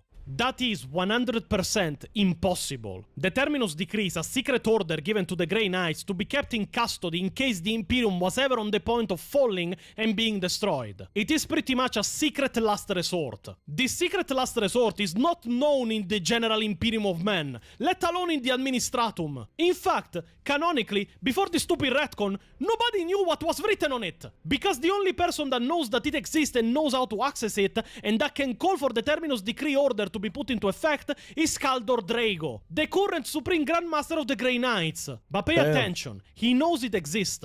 Not even he knows what the fuck is written on it. So, how in the hell did an administrative clerk misinterpret something that nobody knows exists? And if they know it exists, don't know what's written on it? Luetin, I am sorry to say it, mate, but this opinion alone puts into doubt the entirety of your repertoire of videos. Because if you don't believe that there is canon lore, timeline, and series of events to follow, think about it. Why should I trust anything you say? Right or wrong, it doesn't matter. It creates a doubt that you might not be telling the full story, because you don't believe in canon. Thing that is reinforced by your claim in the video about canon, that people critique you because they don't find you in part for Pontius. I feel a little bad for him because he kind of lost his hero, kind of, you know? It's so embarrassing that you care so much about lore, that you are scaring normies and don't want your hobby to be destroyed. So embarrassing. Yep, welcome to the civil war that has been raging throughout the 40k fanbase. Yeah. Against normies, but if they don't have as deep of an interest into it and will change it into something it's not, I don't want to know. Yeah. They didn't think about that, obviously. It's always interesting on YouTube how you as a producer can put together a video but never quite imagine the reaction that it will get. My Tau video turned out to be one which was unusually triggering for many. Generally this was because I presented it from an Imperial perspective. one that painted the Tau in a more negative light than their hopeful forward-looking perspectives, from their perspective. The reason I did this is because, generally speaking, the lore of 40k is presented from an Imperial perspective. It's not about bias, it's just how it is. Also, and I would fully admit that I did a bad job of illustrating this, it is an ongoing joke with me that I hate the Tau passionately, and I thought that perhaps my tone and just general disposition would be enough to convey that message, but I was very clearly wrong. Anyway, my point is, I would hope that by now people understand I don't have an inherent overarching bias in 40k. I mean, for one, I own like 4 different armies. Humans okay? first! 2 Fuck Imperium, and to you, just save Xeno answering the comments, scum! the armies are Ultras, Eldar, Sisters, and Chaos. I'm hopeful that people can see I don't have an explicit bias, mainly from the fact in the past few years I have Also repeatedly catgirls. noted how the Emperor is, to put it bluntly, a bit of a dick. I will also juxtapose this with other instances where I present the Emperor as being the godly, all-powerful saviour of mankind. So, well, personally, I'd argue he's not as bad as Siege or, any of the other Chaos Gods, but yeah, I digress. Look, I really feel it should be clear by now, but that's of course never how things go. I mean, we can always say it's impossible to be truly impartial, and I would say, of course, that is true. It is not this hard to be impartial. Our Bad War series has been praised more than once because it shows the good and the bad of both sides of the war. It isn't just Imperium good, Euron bad, Euron heretic. We spoke of all the injustices that the Astral Claws and the Warders suffered. Many people commented that they didn't know of all the crimes some of the Loyalist chapters inflicted against the Warders of the Maelstrom. You just need to say the whole truth. It is not your prerogative to give an interpretation to canon and clear lore. We are lore YouTubers. Yeah, they hopefully genocided, oppressed, and occasionally sterilized their supposed allies. Our duty is to explain the lore as clearly and unbiasedly as possible. We are not here to give our opinions and masquerade them as canon. We can make theories. I myself did so. Fuck, my theory on the Ghost Raiders of Euron being the reason he fell to chaos made Reddit go crazy for a few months. But still, my duty, and by definition your duty, is lore first, theories second, opinions third. That is it. Viewers, do you want to know why in every single lore video we ever made, we leave the sources we used in the description? There is 2 answers to that. Firstly, you can check the lore we explain in the video with your own eyes, read the source material, and learn the stuff we didn't say in the video because it was not relevant to the argument we chose to talk about. Pretty much to learn the whole story by yourself. And secondly, because if we are wrong, we want people to have the means to prove we are wrong. You think one of our theories is wrong? Read the sources. Tell us why. You find a mistake? Read the sources. Tell us where. Lore YouTubers aren't infallible, but they must strive to be at all times. And a critique I will move to Luet in 09, but especially to all the others mentioned in this video, is that they are guilty of creating a culture of toxic positivity for 40k. All of them refuse to acknowledge retcons. All of them refuse to acknowledge shitty lore. All of them refuse to call out Games Workshop for the dip in quality that the lore had after the addition of the Primaris. Why? We all love the same thing. We must show that we have standards. We are not slop consumers. We need to call out Games Workshop, a multi-billion-dollar company, and their highly paid expert writers for writing utter bullshit more often than not. Games Workshop has ditched any kind of quality control at this point. The lore is going actively to hell, and the biggest names of the 40k lore community refuse to acknowledge it. That's very bad behavior. It is not only bad, it shows weakness to not even say out loud when someone is actively wrong. And this brings me to the final argument I want to talk about in this video, which is that the majority of these YouTubers fail to see the Imperium as a necessary evil for the survival of humanity. In fact, that's a Chad way to prove competence. Oh, I got it wrong? Here's the sources. Please tell me where I got it wrong. Yeah, no, actively giving people sources to to disprove it is actually a good thing, because it not only makes you seem more correct, it makes you look more competent, it makes you look more sure of yourself. It shows people, hey, you can trust me, but here's proof. You're backing up everything. Oh, wow. Whoops. Yeah, so actively wrong. And this brings me to the final argument I want to talk about in this video, which is that the majority of these YouTubers fail to see the Imperium as a necessary evil for the survival of humanity. In fact, they see the Imperium of Men either as evil as the others, which they aren't, or in the case of some of them, like Eons of Battle, worse than the others in the setting. Now, I explained in detail what made humans what they are now in my video The Imperium are the good guys of 40k. It is an hour-long video and it is considered one of the best introduction to 40k from the point of view of humanity. This comes from the comments under the video, not from me. But because there are still people that don't understand the context of existence of humanity in 40k, I have decided, for the sake of the so beloved media literacy crowd, to use an example to explain the concept of grey morality and necessary evil that might be a bit easier to understand. In fact, we will go in comic book territory. We will talk of my favorite DC anti-hero of all time. We will talk of Red Hood. Or maybe you know him with another name. You really have no idea, do you, Bruce? Jason, but you're dead. Let's not fall out here, Bats. I might have told you a teeny tiny little lie. But come on, look at the boy. You did good. We did good. You should be proud.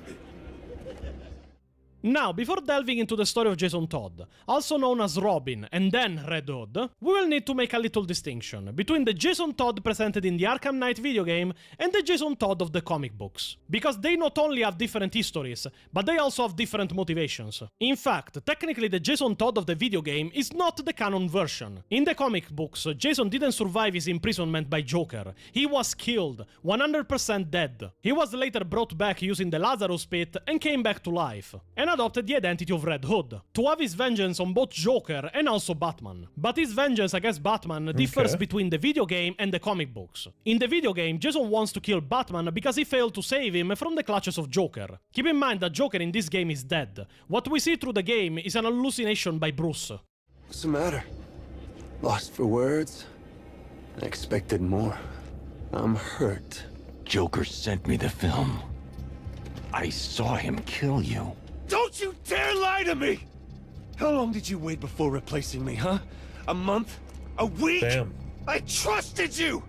And you just No, left me to it's still die! same video. That's not what happened. You always told me, Bruce. Focus on what I want to achieve, and it'll happen. I didn't know there were these differences between the comics and the video game, actually. I knew about the story in the video game. I watched a complete and utter playthrough by a German YouTuber, you know? Wow. Honestly, it's not a bad game adaptation. But do they say it's not canonical? Do they? You wanna know what I want now? I want you dead. Damn. You can't hide from me! I will hunt you down!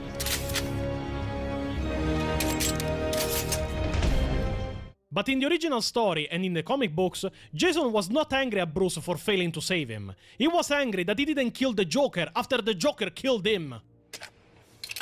Is that what you think this is about? That you let me die? I don't know what clouds your judgment worse.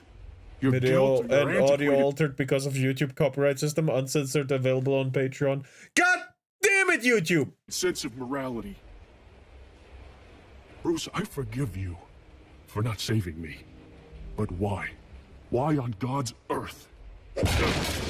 Is he still alive?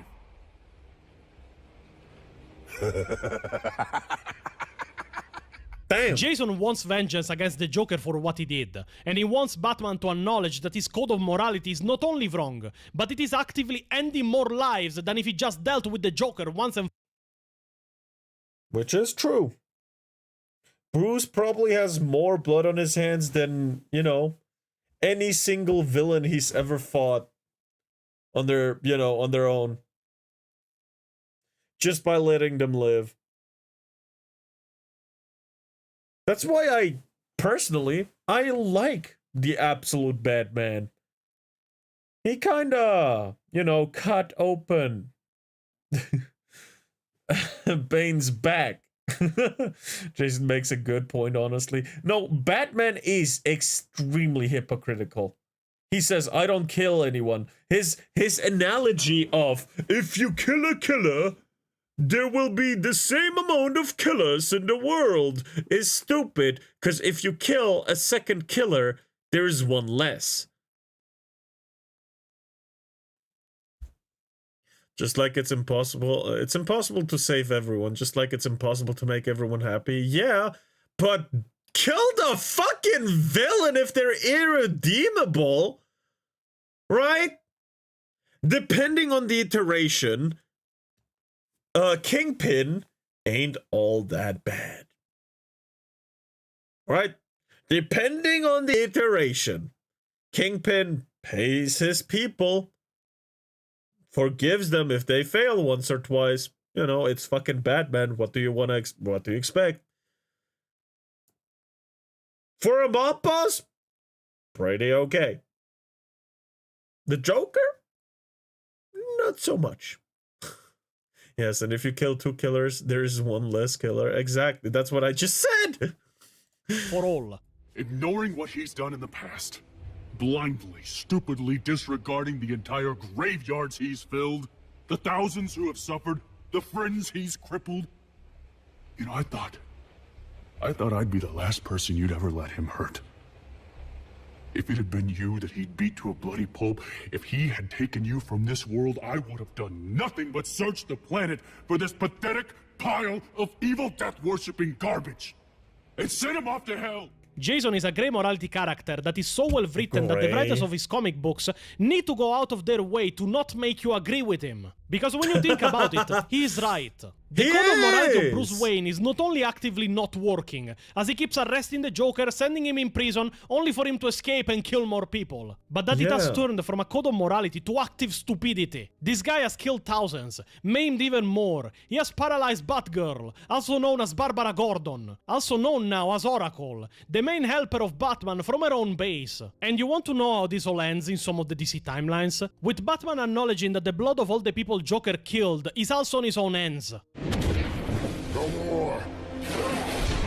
Yep, I love this scene. All the people I murdered by letting you live. I never kept count. I did. I know. And I love you for it. Is my explanation in this moment making you question which moral choice is correct? Is it correct to have the moral high ground of not killing Joker? Or is it wrong because that will just let him kill more? Actively kill the fucking Joker! It's not that difficult!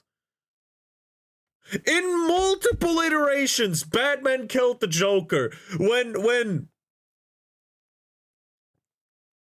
Was it when Joker killed Superman's wife, or was it when he tried to and failed? I don't know. Where he had Joker in his car, and Joker was making all those jokes, and, you know, they drove to the police station, and just before getting out, he snaps Joker's neck and goes into prison because he killed a man. He still stands on his own morals, but he finally did it. He recognized that it doesn't work for everyone. Oh my god, there's no way that the absolute madman hasn't killed some of his villains, right? No, Bane's dead, but because of the Joker, apparently. Honestly, Bane should have died just from Batman alone, but yeah, whatever. What's shocking is that Gotham's law system hasn't killed Joker yet. You'd think Joker would have a bounty on his head. Yep. It's not shocking. They are probably profiting from what he does. Fair. The Joker cannot be reformed. He cannot. Because being reformed is his worst nightmare. I mean, there was one iteration of the Joker that was reformed, which quickly after changed. But yeah. What moral high ground? The Joker has poisoned and killed multiple people. He's less a crime boss and more a domestic terrorist. When I said it redeemable, I was talking about Kingpin because he pays his people and shit. I said Joker is not redeemable, except for a single iteration where he became a lawyer and then the Joker again. Small switcheroonie. Turning your own morality against you and innocent people? Is it correct to end his life like a vigilante and turning into a killer yourself? Or is it wrong and the people he will kill because you spared him will not weigh on your consciousness? Are you asking yourself these questions? Good, because I want to reveal you a little secret. That's the point! That is what grey morality is all about. Good and bad people pushed into a corner and being forced to face tough choices. And you want to know how this applies to 40k? Because to put it simply, the Imperium never had a choice in what they became. Again, watch my video on it to see it in extreme details. But humans became what they are out of necessity. Keep in mind that when I wrote my title, I meant good as in the more justified in their own evil. Not good as they are nice. Because the Imperium is not nice. The Imperium must keep a grey morality out of sheer survival. If they share the ideology of Batman that I just showed to you, where their own moral high ground ended up overwriting the desire of humanity to survive in the Milky Way galaxy against all of the enemies it has, humans would already be fucking extinct in 40k. Yep. How can the Imperium be satire when before becoming an empire that focuses on the survival of humanity and human supremacy of the stars, they were the only faction that openly offered peace to everyone and coexistence with everyone just to be betrayed and brought to the edge of extinction over and over? What should have humanity in 40k done? Rolled over and died? Was that a preferred outcome than reaching the breaking point and becoming openly hostile to your own enemies?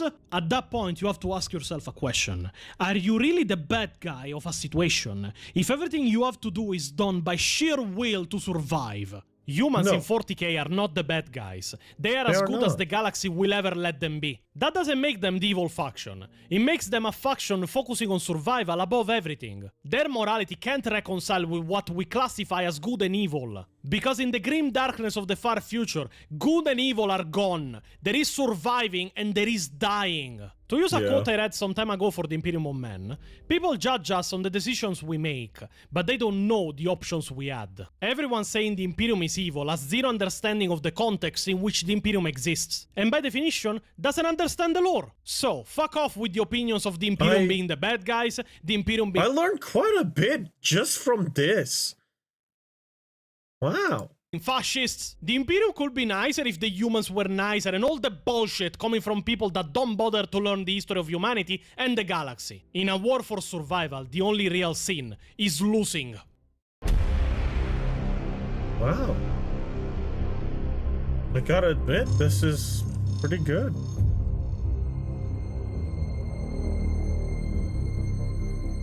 Boy, it must be late for a movie. It's 10 p.m. I'm not editing it. Tomorrow there's no video. No video tomorrow. 1 a.m. for me. Goddamn. This was interesting. And before anybody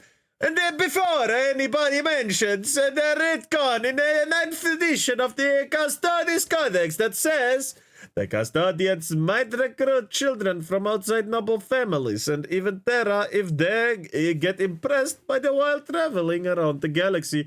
There is quite a few problems with this retcon. First, realistically, we have an army that was so uber isolationist that Gilliman pretty much had to threaten them to get out of the place. How often would they have happened until now?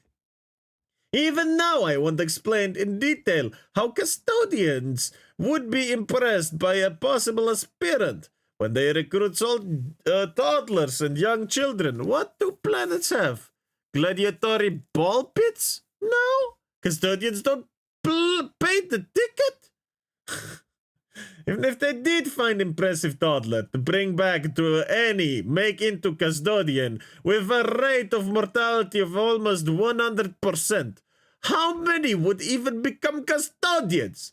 To be honest, every time I hear about that retcon, I imagine Gladiator, but with kids with foam swords in a ball pit, with a kid going, "Are you not entertained?"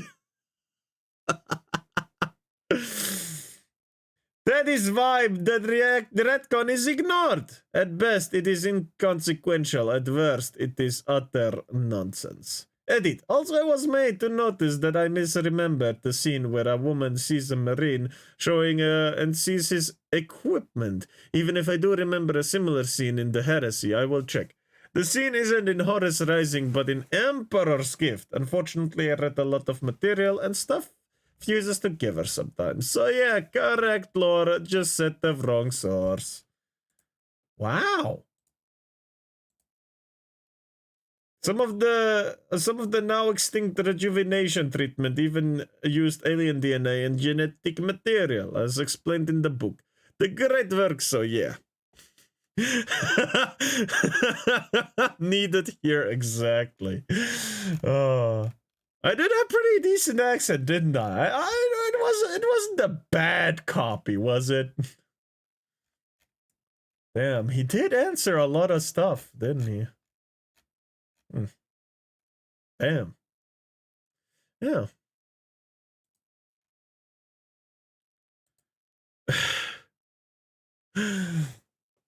God. Damn.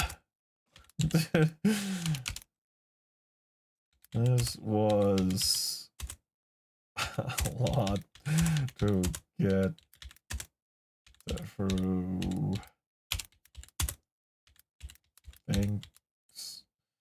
Thank you for the indirect lore explanation.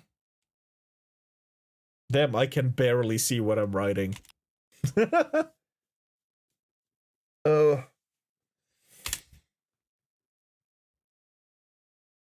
Yeah, this was the Pontius about Warhammer 40k YouTubers are a disgrace 3 months ago. Italia! I enjoyed this video a lot. Even though I sometimes didn't talk a lot, I know it is quite late for me. I should be sleeping, but this was enjoyable nonetheless. I do enjoy Warhammer myself. I played Space Marine 2 quite a bit, but the strategy side of Warhammer is not so my forte. But yeah, I hope you enjoyed this. I hope you check out Pontius. Leave him likes, comment, and subscribe. And bye-bye. I will link him in a second. Even though it's at the end of, stream, I will put it in anyway, because that is the right thing to do. And yeah, where do we go? Where do we go? Raid channel. Who is online? This.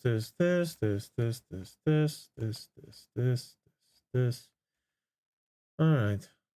Who can I rate though? Can I rate this girl? I can't. We're rating Smugglana. Fuck it. 4 hour plus reaction incoming. No. It's just 3 hours and 30 minutes. Anyway, tomorrow there will be no video because I couldn't work into the future like that. Hey, thank you for the stream. Have a good night. Yeah, no. This was it was hard to get through, honestly. It was, but yeah, I enjoyed it. I enjoyed it a lot. I do not regret watching that. It was extremely enjoyable. And I learned a little bit more about Warhammer, which I do have a small interest in. I'm still a tourist, but it is nice. And I do understand the wildfire that Iron was talking about. Anyway, I do wish everyone a good morning, good day, good evening, good night, sweet dreams, and goodbye. Bye-bye. I'll let the timer run out. Yeah. I'll go grab a bite to eat too. I didn't eat dinner. Bye-bye.